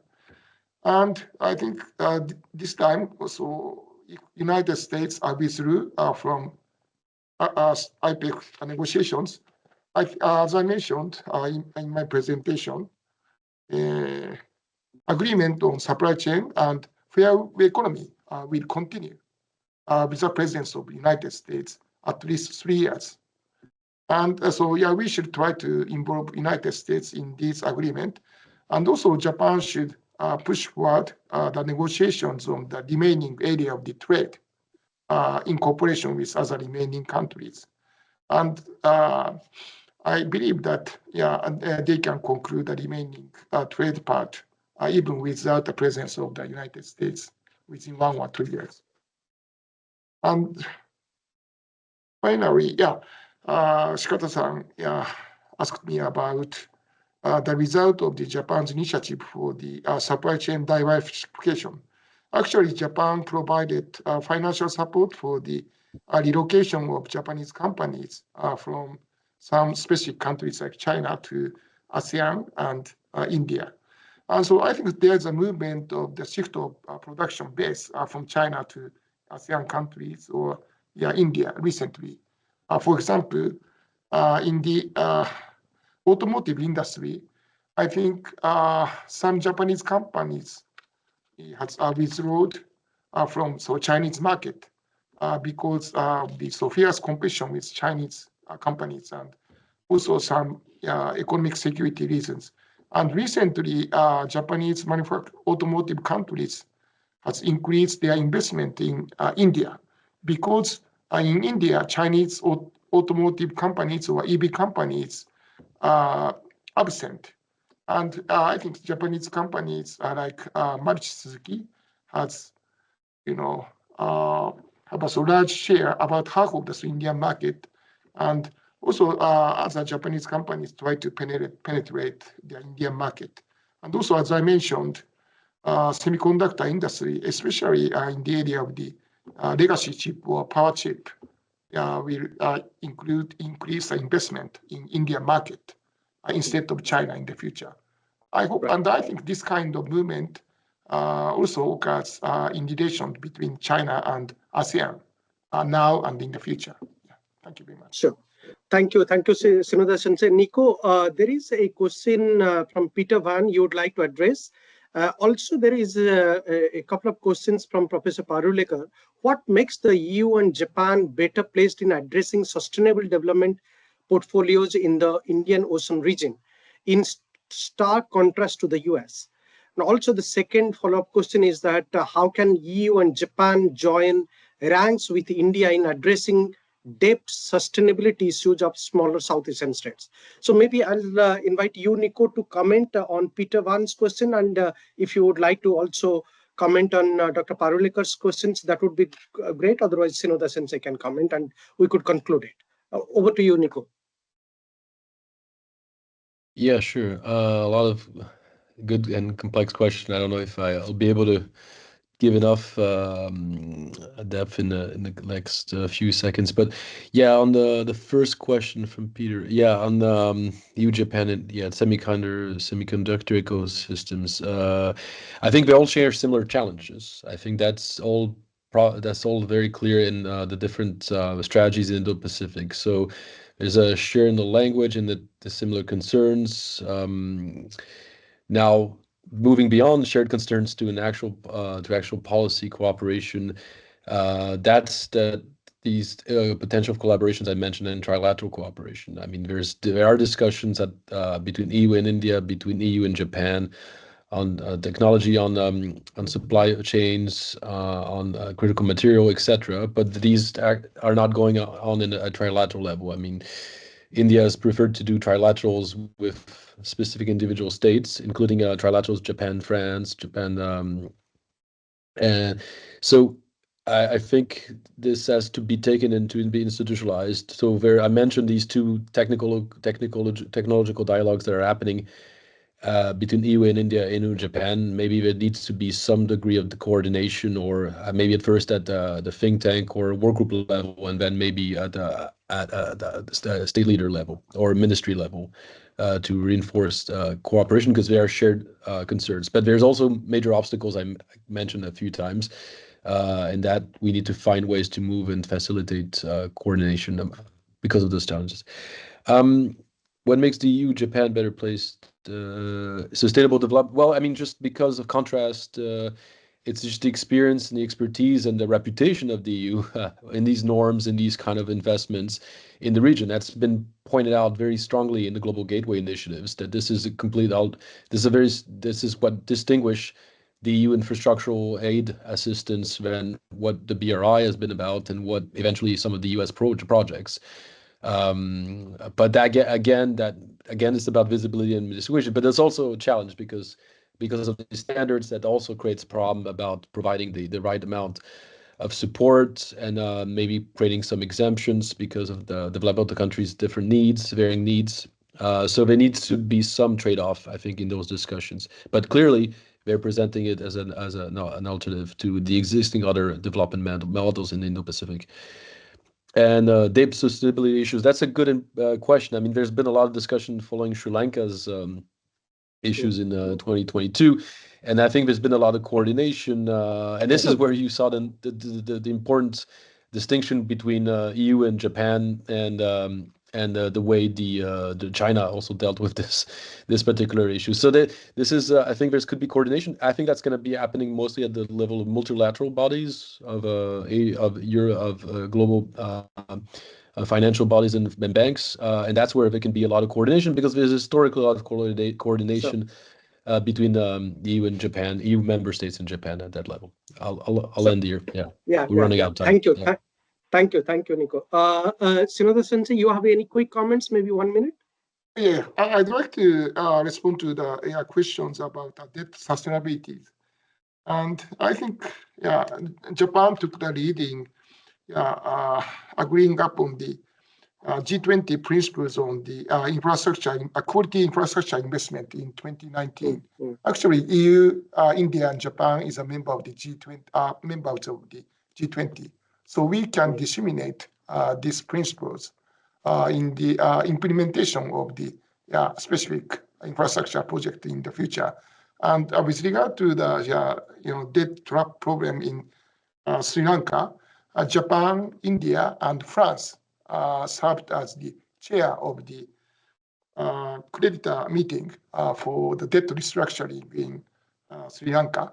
And we could finally reach a consensus on the settling the debt problem in Sri Lanka. So I think this kind of trilateral cooperation among creditor countries can take place in other countries in the future.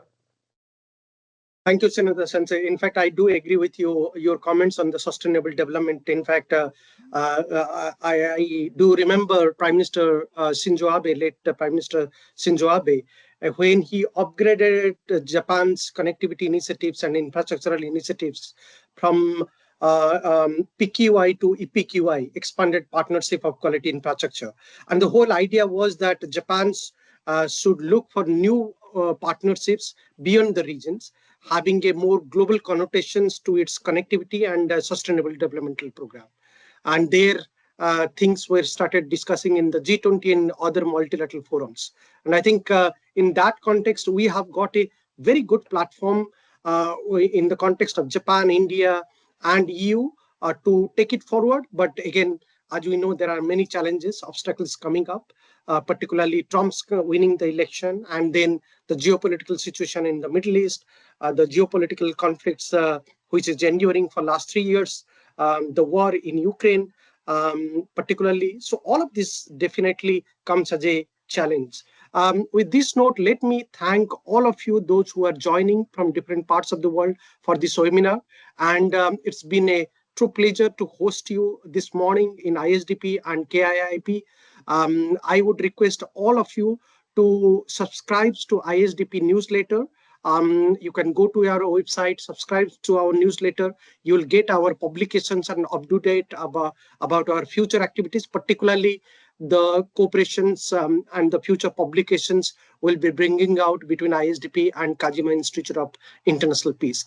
Let me also thank President Hirajomi, the President of Kajima Institute of International Peace, and Dr. Nicholas Winston, Director ISDP, for their continuous support, and for all the Kajima distinguished members, Indian distinguished members who are part of our ISDP networks, and most importantly, our ISDP team and members. I also take this initiatives to thank the Kajima team who has helped us to arrange this webinar, as well as our ISDP team, Ms. Anna Jarmuth, then my interns colleagues, Lena, Marta, and Alex, who are in the background and working for this webinar and made it a smooth operations for me.